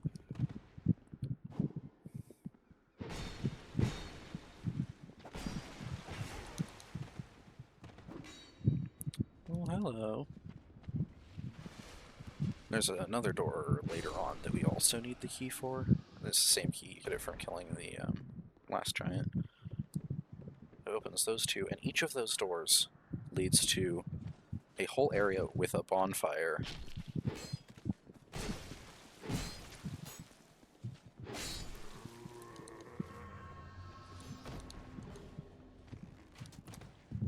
So 5 minutes of torch timer. Torches are weird in this game. Though I do like that each and every Souls game, in the beginning, each of them experimented with new ideas. Like in this one, they switched from durability just being like a normal stat, and like having to regularly repair your equipment, or it would run out of durability. They changed it so that durability is like a temporary factor instead of a permanent one. So when every time you rest at a bonfire, or die or whatever, the durability on your weapons and armor gets reset.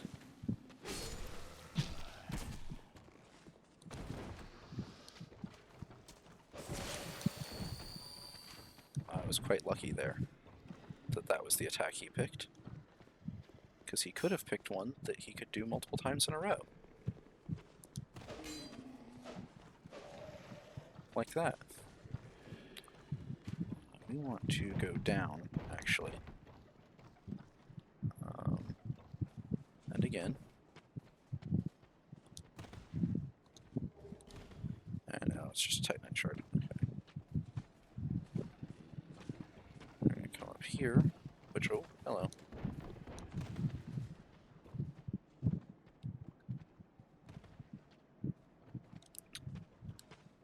Come here. Right, I forgot they can attack from behind the shield.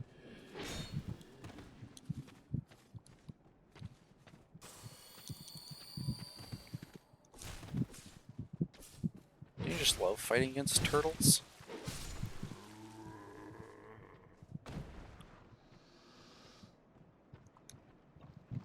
Something I like about it when people mod games like Dark Souls 1 is some of the stuff the overhaul mods do, like mechanics-wise, is so much fun.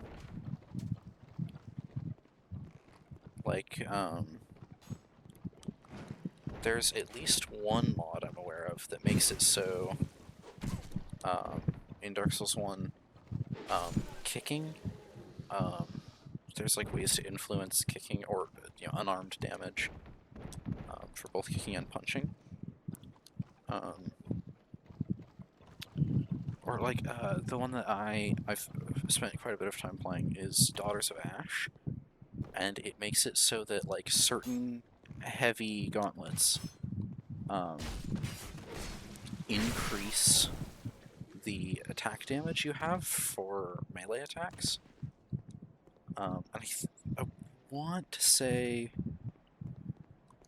they might also influence ranged attacks, but I think that's just a result of how the code works.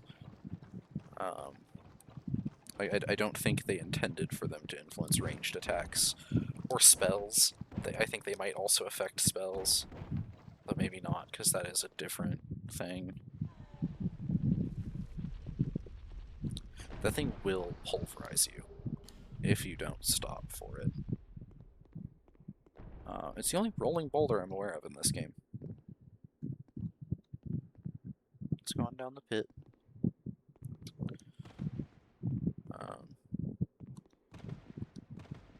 Basically works like the boulders the giant throws at you in Sen's Fortress. We're gonna skip through his dialogue, and he will give us a key to the mansion in Draw Lake.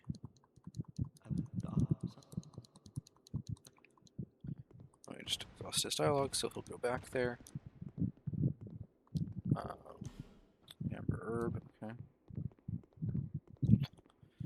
The thing we really want to do right now is to blow up that wall. Because I was trying to do it earlier. Because there is a way to do it from the bonfire. But basically it's a shortcut. So the specific wall I'm talking about is in the bonfire room, like when you enter the bonfire room from the big doors, if you go to that right-hand wall, there's like a big smooth patch, and that patch on the outside, so, see when I get up to the top of this. So at the end of this walkway is that same wall, and you can kind of see them from here. There's like a stack of barrels against the wall, and that stack of barrels, they're oil barrels, which means if you hit them with fire damage, they will explode. And, oh. Fred's third attack was like super delayed. Also, I can Scholar this area has old knights instead of these guys. This guy, yeah, throws firebombs. So if you can get him to hit these barrels...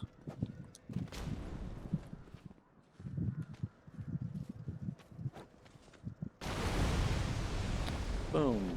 Bye-bye wall. And now, we can go straight from the bonfire out here. And we are going to use that to try and kill the pursuer without fighting him.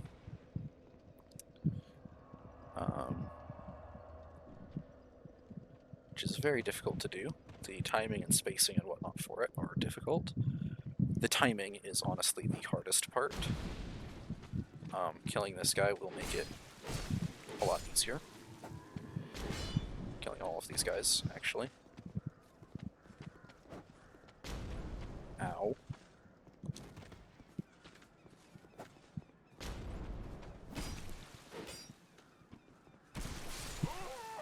Okay, I still hate that attack. That and his running attack. Never knew they could do running attacks. That's not true. I probably did know at some point. I've played this game so much that I honestly, like, between this and Scholar, I've put over 600 hours into this version alone. I think I've only put like 30 odd into Scholar because I only got it like a year or two ago. And I beat it once. I played through it the way that I usually play through these games, which is by doing literally everything. I only beat it one time, I'm pretty sure. I might have run through it like super fast a second time, but I don't think I did. Okay, and so what we want to do here is get up here. And then we are going to run and jump this, then come back, and if we are fast enough, which I don't think we will be because of what just happened, but if we are... No. We were not fast enough. And I don't think you get a second shot at it because of how it works.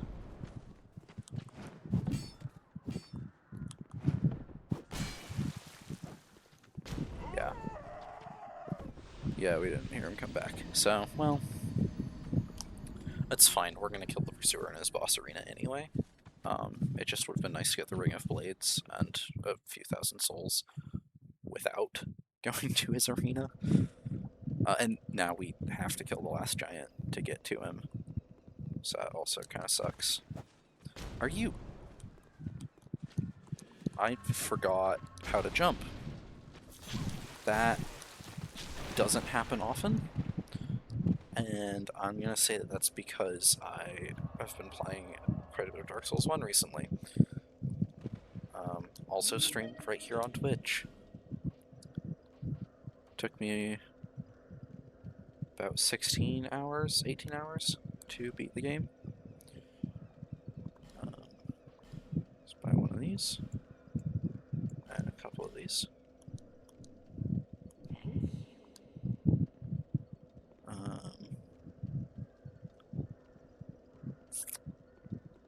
And we could go ahead and farm at Hyde's Tower of Flame now that we have an actual weapon.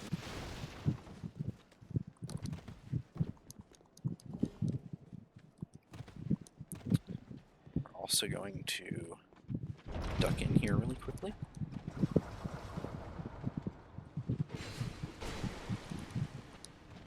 Be very careful not to die to these guys, because that would be embarrassing.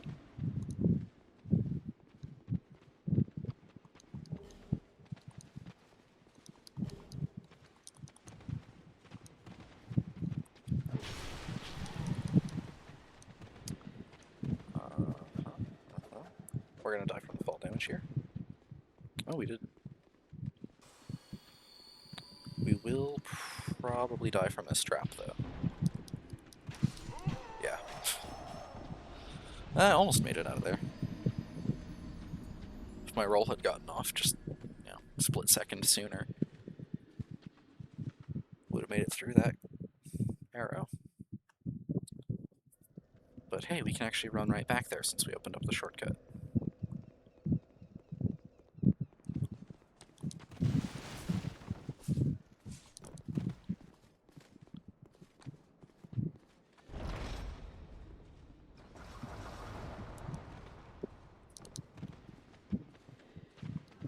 Oh, you're kidding me. Okay, we did not avoid the arrows, but we did survive. We are going to get both the Chloranthy and life rings down here. So this is where you can get the Chloranthy ring in this game. I think you get some large Titanite shards. Here. There's the Chloranthy ring, yeah. And it actually might be Titanite chunk here. Titanite slab. Okay. I was thinking that might be the case, but I didn't want to say that if I was wrong. We just want to hit this door. Because there's another hollow soldier in here who will come and open the door if you knock. There's two more of them. We will open the chest. And we have the life ring.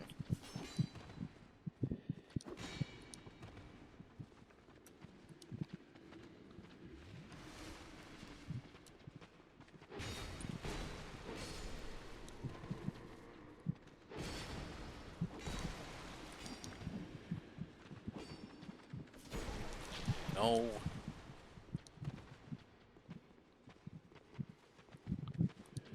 Both of them are rude. That misjudged the timing. The spacing, I mean. There we go. Now we can lock onto you, because you're the only one left. Okay, that should have been a backstab. But, you know what, whatever. We got him. Winged spear. We won't use that.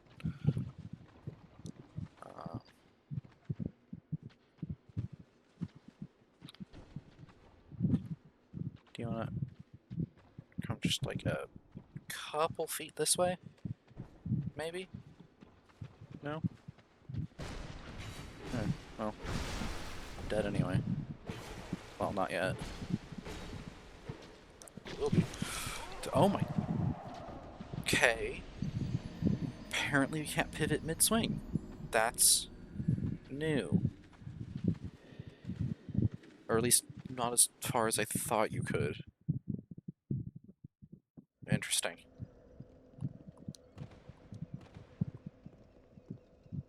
Oh, we gotta go back for the souls. Okay. Sometimes. I do not like this game. Ah. So you're supposed to go the other way.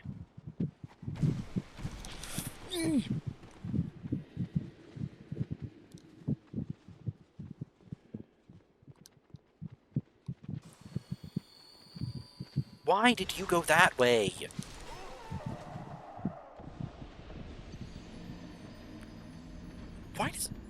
Oh, it's an S-Stock hollow. I thought he... okay.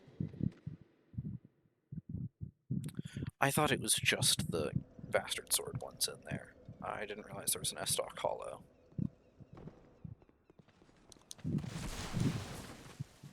Okay, I don't like that you just, like, can't avoid that first attack from that guy. That's 3,000 souls down the drain. That's fine. Well, I think There's an interesting thing they did with this game. Patches is a well-known character who's been in the series since Demon Souls. And he's been in every single one except Dark Souls 2, which actually goes for all of their recurring characters. Like Andre isn't in this one.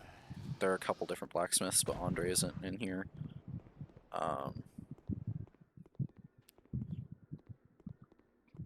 But a notable one is Patches, whose role is taken over by two separate characters in this game.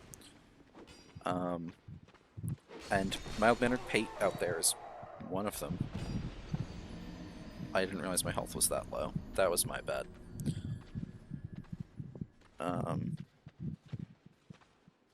Yeah, no, I definitely should have survived that last hit. I mean, not by much, but I should have survived that. I don't really have better armor that I can wear and stay light. Could get rid of those. See if it's enough. Lose our item discovery, but you just take more damage. Are you kidding me? Can you open the gate again, or is it locked forever now? I have to go from... Wait, is it... Are you kidding me? That's the only way in there.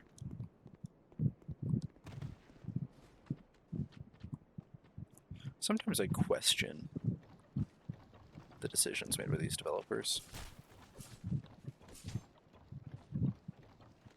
No, okay, you can get in from this side too. Alright. There's another thing I learned about this one. In Scholar, there are these invisible hollows in a few places, who will drop, like, good items if you kill them. One of them is in that hallway over there. The only way to find them is with torches. That was one of the reasons that, like, torches and the sconces you can light were intended to be, like, such a big thing, was that there would be invisible hollows that the only way you could find them was by their shadow. And they're kind of like crystal lizards. That's one of the reasons there's so few crystal lizards in this game.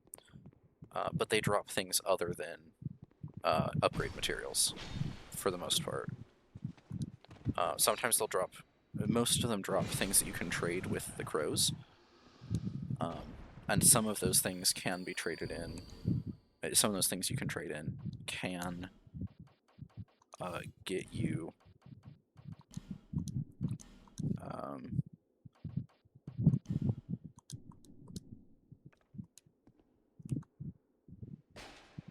upgrade materials of varying kinds.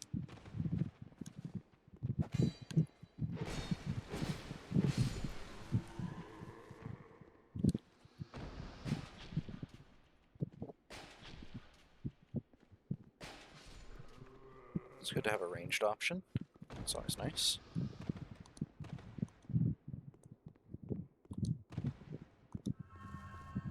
So 200 souls.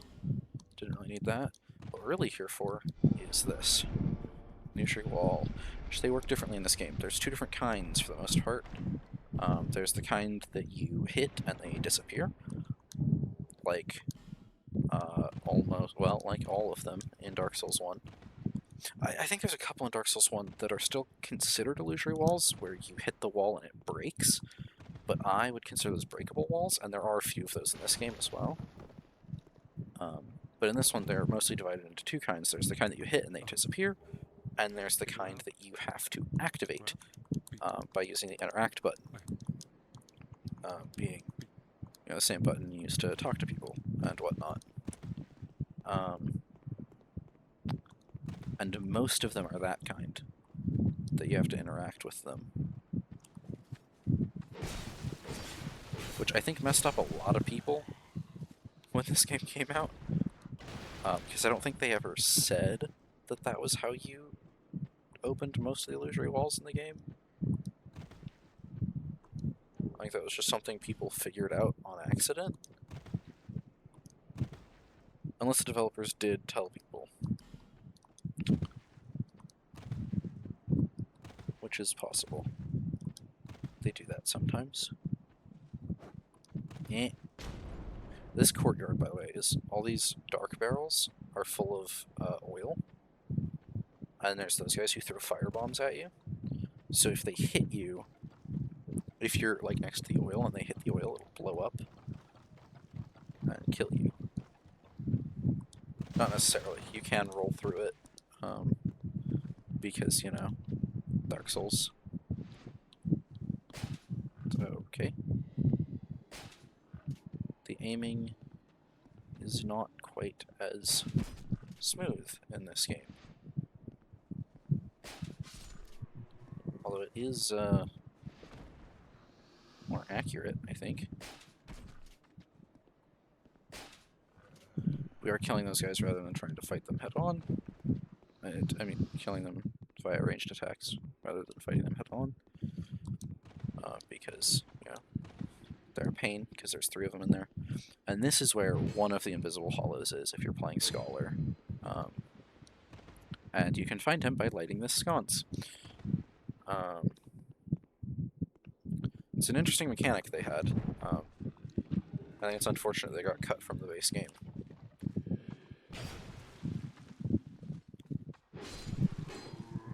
I do like that they brought it back with Scholar, though. Because it was originally, it's one of the mechanics that was originally intended to be in the base version of the game. And it kind of is in the DLC. The invisible enemies thing. In the Crown of the Ivory King, there are a handful of enemies that you can't see until you pick up a specific item.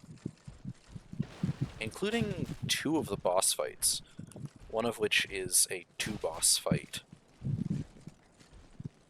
It's all of the king's pets.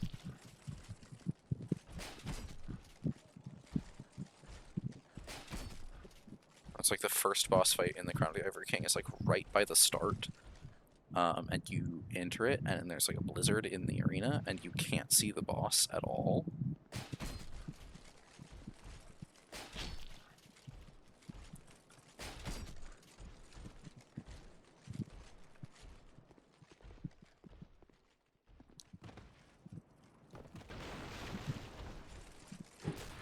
Oh my. I'm pretty sure his overhead slam can also make these barrels explode, which is really funny to watch. Because he'll hit you, and it flattens you like a pancake, and then also blows him to pieces. Although I think it can also hurt you. Yeah, so that's the other door that needs the soldier key.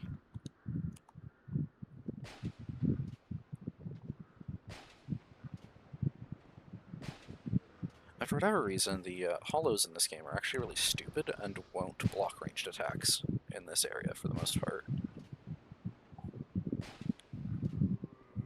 I think if you're using a bow and you, like, draw an arrow, they might. But as you can see with the crossbow, they don't even think about it, which is really funny to me.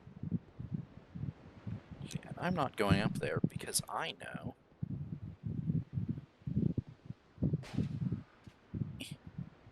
Just barely got him.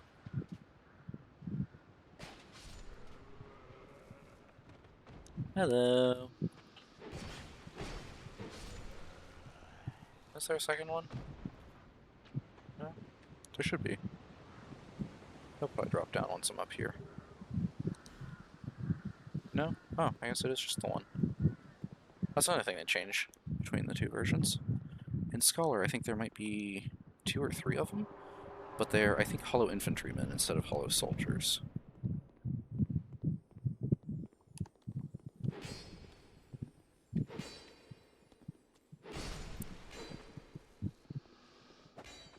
I also don't like how they changed the crystal lizards in this game, where you have to pick up their drops instead of just, like, getting them. Because that leads to, because they're, like, non-respawning, that leads to a lot of situations where, like, you kill one, and then you die right after, and you just never get its drops. And that sucks, I think, personally. I do think the way that they solved that in Dark Souls 3 is really funny. Of, like, NPCs dying and you not getting their stuff. Because in Dark Souls 3, the way they solved it was by making it so if you kill an NPC and they drop something important, if you don't pick it up, you can run to another area. There's still, like, cutoffs for, like, how far you can go and how far you have to go for it to work. But, like, for example, with the Katarina Knight, Siegfried, I think, is on Dark Souls 3. If he dies in his cell, which is, like, the end of his quest line, you can run all the way to another area and then back, and you just keep going back and forth, and every single time you do, it'll drop a copy, it'll drop a new Titanite slab and another copy of his gear every single time you do the loop. So you can get, like, 50 sets of his gear by doing that, which is, I think, really silly. Because the game just checks whether or not you have it. It doesn't check whether or not it's on the ground. It's like when you enter the area, it checks if you've picked it up or not, and if you haven't, it places it on the ground, because it assumes that, you know, you didn't pick it up. It just sees that he's dead, and that you did not pick up his drops, and assumes that you, like, died or forgot about them or something. So it's a fail-safe, but because of how it was implemented, you can effectively get infinite Titanite slabs if you use it with specifically Siegfried. Because I think there are a couple other instances of NPCs that you can do it with. You just have to know the, like, zoning for it.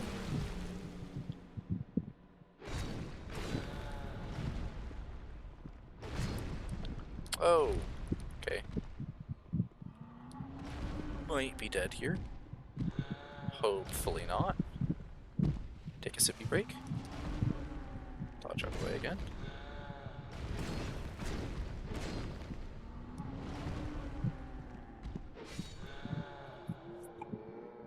Not the easiest last giant fight I've done, but pretty easy, all things considered.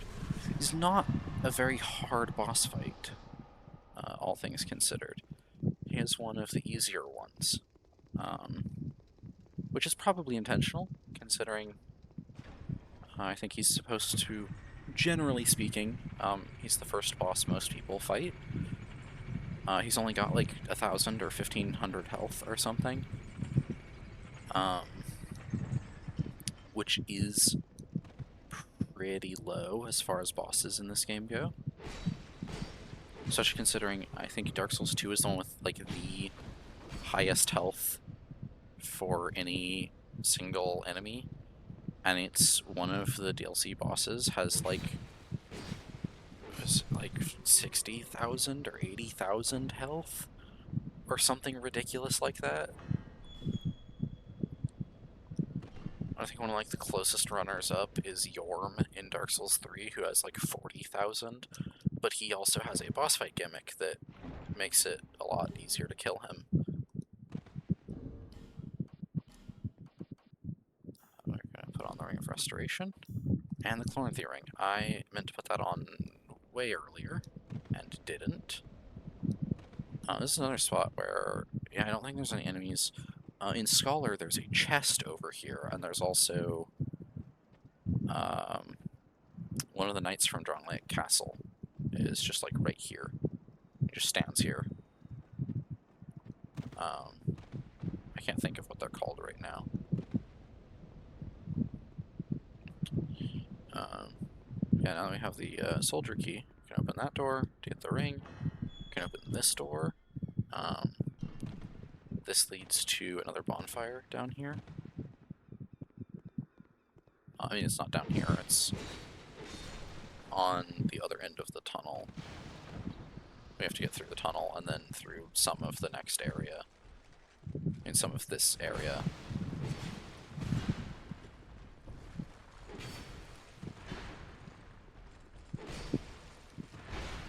Oh, okay. Thought I made it out of his range with that roll.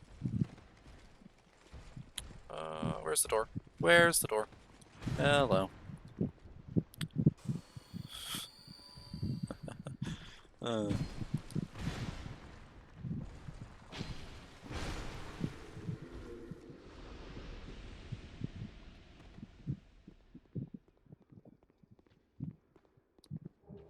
Black Firebomb, Homeward Bone. Only got 10 crossbow bolts left.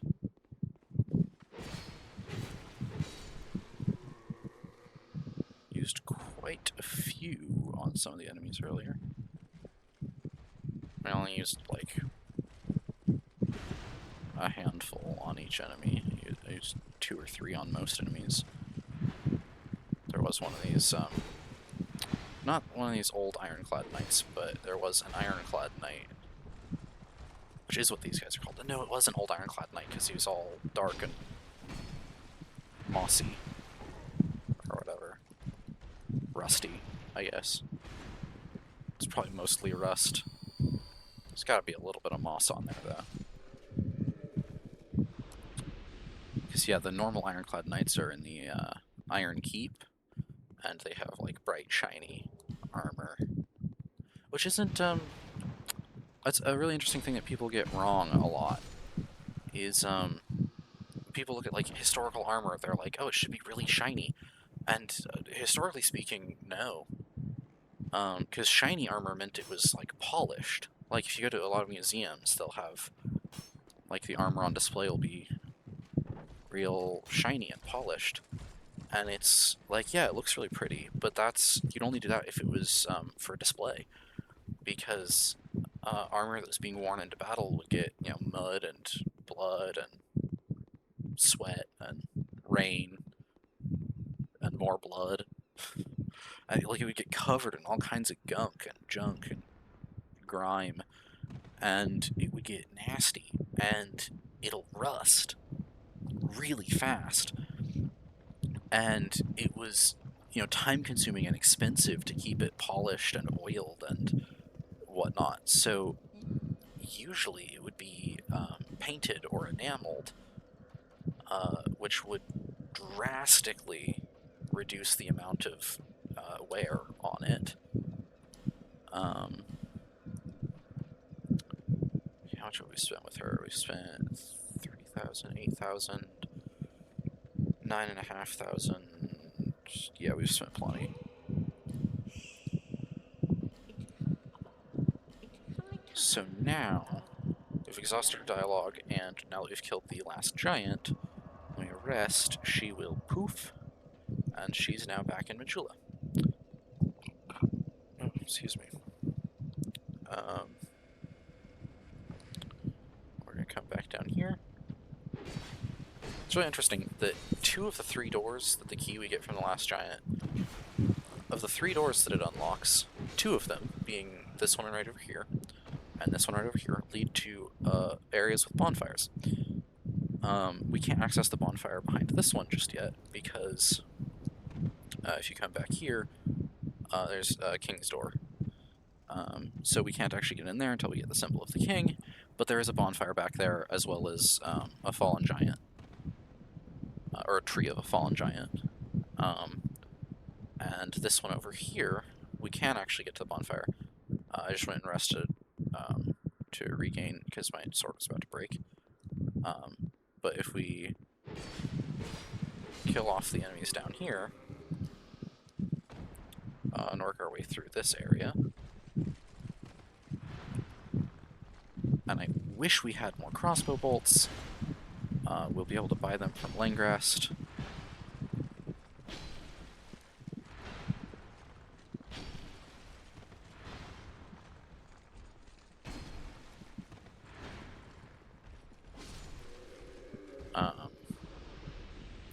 The reason I wish I had more crossbow bolts is because these guys are a pain to kill normally. Not a pain to kill. They're just, they have a lot more health and do a lot more damage than I do.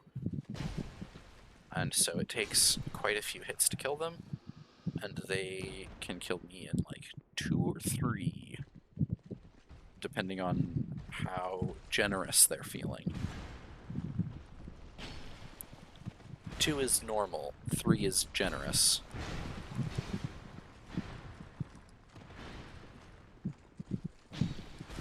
If I had any less poise, that first hit from that combo would have stunned me, and he would have just deleted me. I don't even have much poise, so I'm honestly quite lucky. Because I think I also timed my dodge just right, that he didn't fully get me. Because if the full hit had connected, 0 chance I'd still be standing. There are a couple items we want out of here, but we are just going to run through the area quickly, because we want to come through and grab this bonfire really quick. Just lighting it is fine. Once a bonfire is lit in this game, it can be traveled to, and I believe you respawn at the last bonfire you lit, not necessarily the one you rested at. Okay.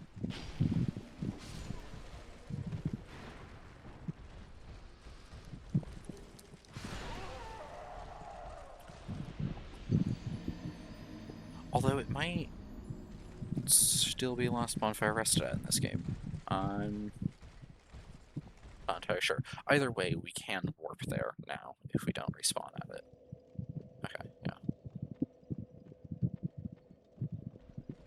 And now, we'll be able to go back here with fewer old ironclad knights chasing us. 7,200 souls on the line. Isn't this a fun gamble? Ooh, hello. That is fewer. That is only 2. You can also get invaded here. I don't know if you can get invaded here at this stage of the game, or in this version. You might have to be playing Scholar to get invaded in this area. But I think in New Game Plus you can get invaded here.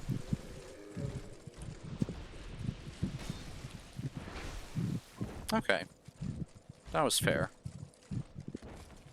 And reasonable. Oh, that wasn't. I should not have escaped that with my life. Or that. This bonfire generally has one of the smallest dead zones. Because usually, like, enemies this close, like where that archer is, would stop you from resting. Yep.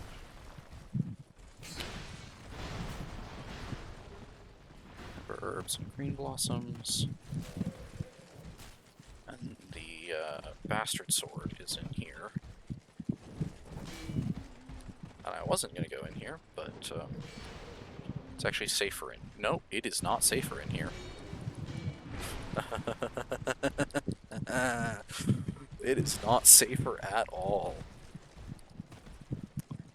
Again, should not have escaped that with my life. We also want to go up there very briefly. Probably it's not smart to be running around with this many souls in an area like this, where death is around every corner. But hey, I like to think I'm decent at this game. Oh, and that's the only item up here. Wonderful. Which means we can go back down now. If you're a New Game Plus, a red phantom spawns up on top of this little thing. This little structure. Comes and tries to kill you. Like everything else in the area. It's not unique in any way. But the trying to kill you part, I mean. It is a unique enemy, in a way. And it's an invader. I want to say that specific one can invade you in a couple of spots. It's not an invader. It's a red phantom, or black phantom.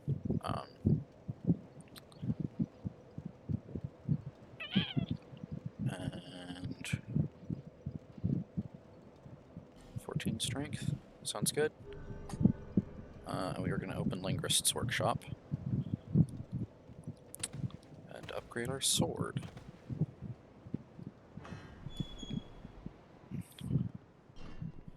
Should get short bow and arrows, or long bow and arrows? Short bow. No arrows. So close.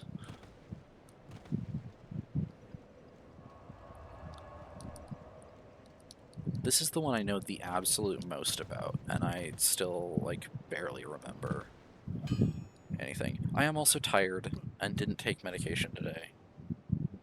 So I am already working at a deficit, and then I'm also tired.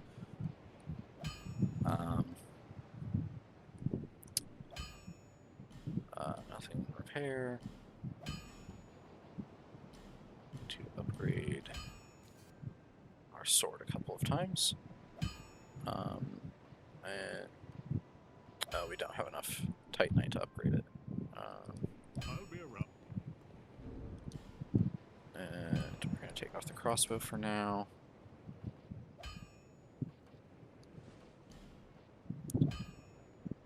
Slightly worse fire and bleed resist, but everything else is better, even if it's just by a few points.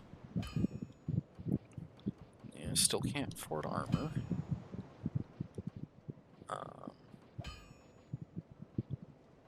What? Oh!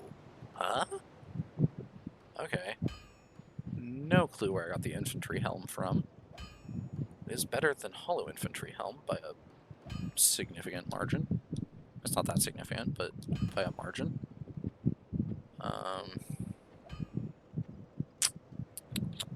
Yeah, and she's here now too.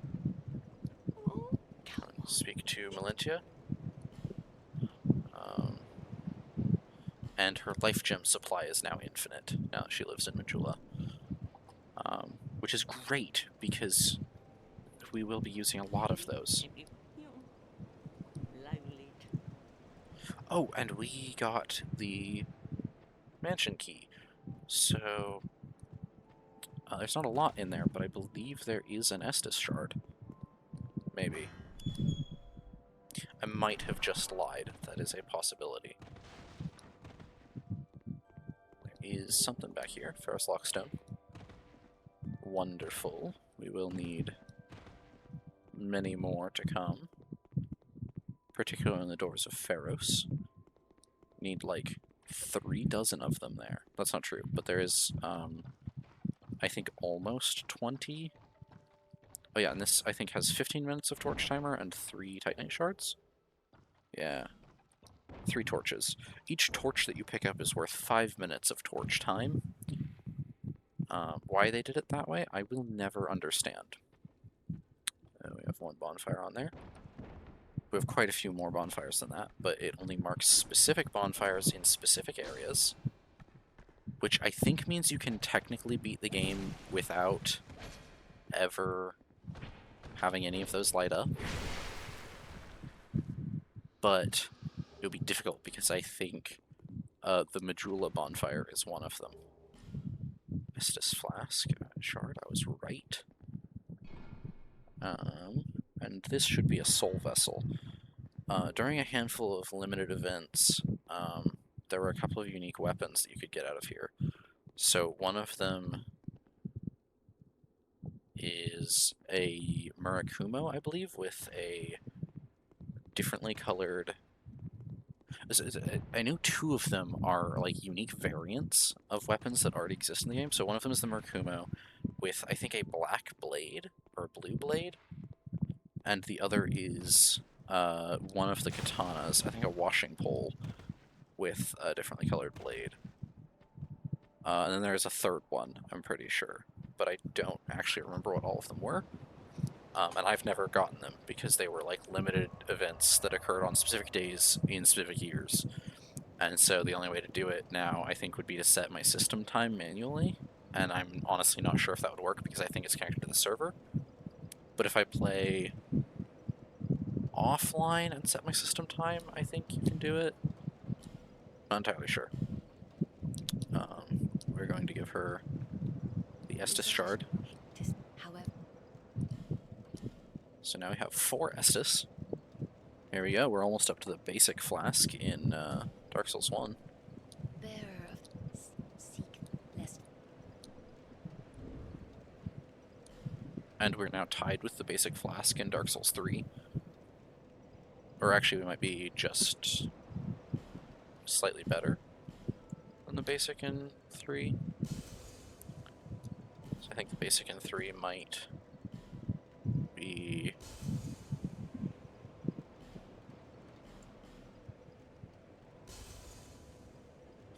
charges? No, I think it is 4 because it's 3 normal and 1 ashen.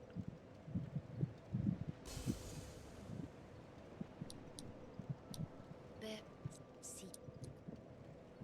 Bear seek lest. That's her name now, officially. Okay, we can afford 7 more levels. So we're gonna put 6 in strength, and let's go 1 in vigor. We're going for a glass cannon, if you couldn't tell. That's not true, we're not fully glass cannon. If we were fully glass cannon, we wouldn't be putting anything in vigor. That's also not true, because we do have to get down the pit, which requires some investment in vigor because of the way that this game works.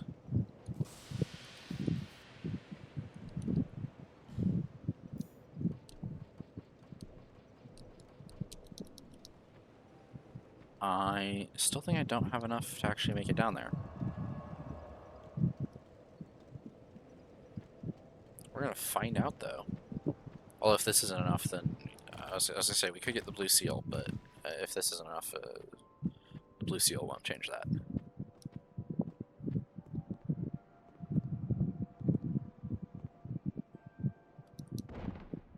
Whew, that is enough. Drink Estus. Little hop. Lockstone. Little hop. Okay, this one I'm a little bit worried about. That is a shorter fall, though. Okay, so if we had the giant key, we would absolutely go down there, but we don't, so we are going here. And we are going to light this bonfire. And actually, we're going to rest at this bonfire to restore our health.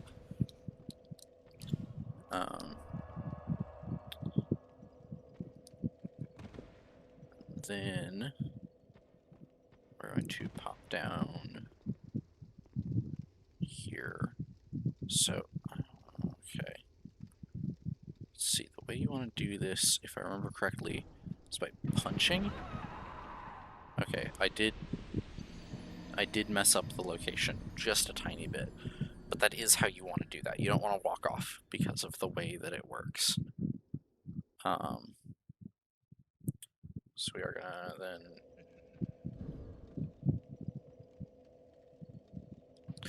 I forgot about the hollows in there. That's terrifying.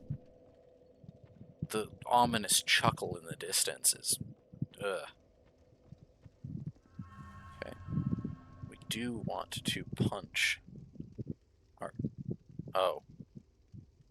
Oh, right. Yes. Yeah, that won't come back until we do something. Does resting at the bonfire fix it? It might. If it doesn't, I think either warping or reloading should. Yeah. That's fine. Well, you know, it's been 2.5 hours since I started the stream. It's 1/2 past midnight where I am.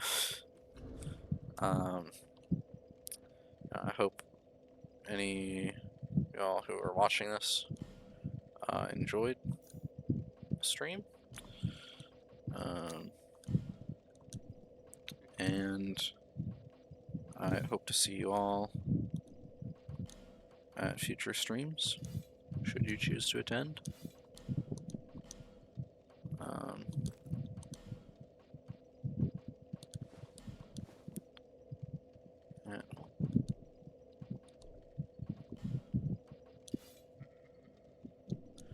And well,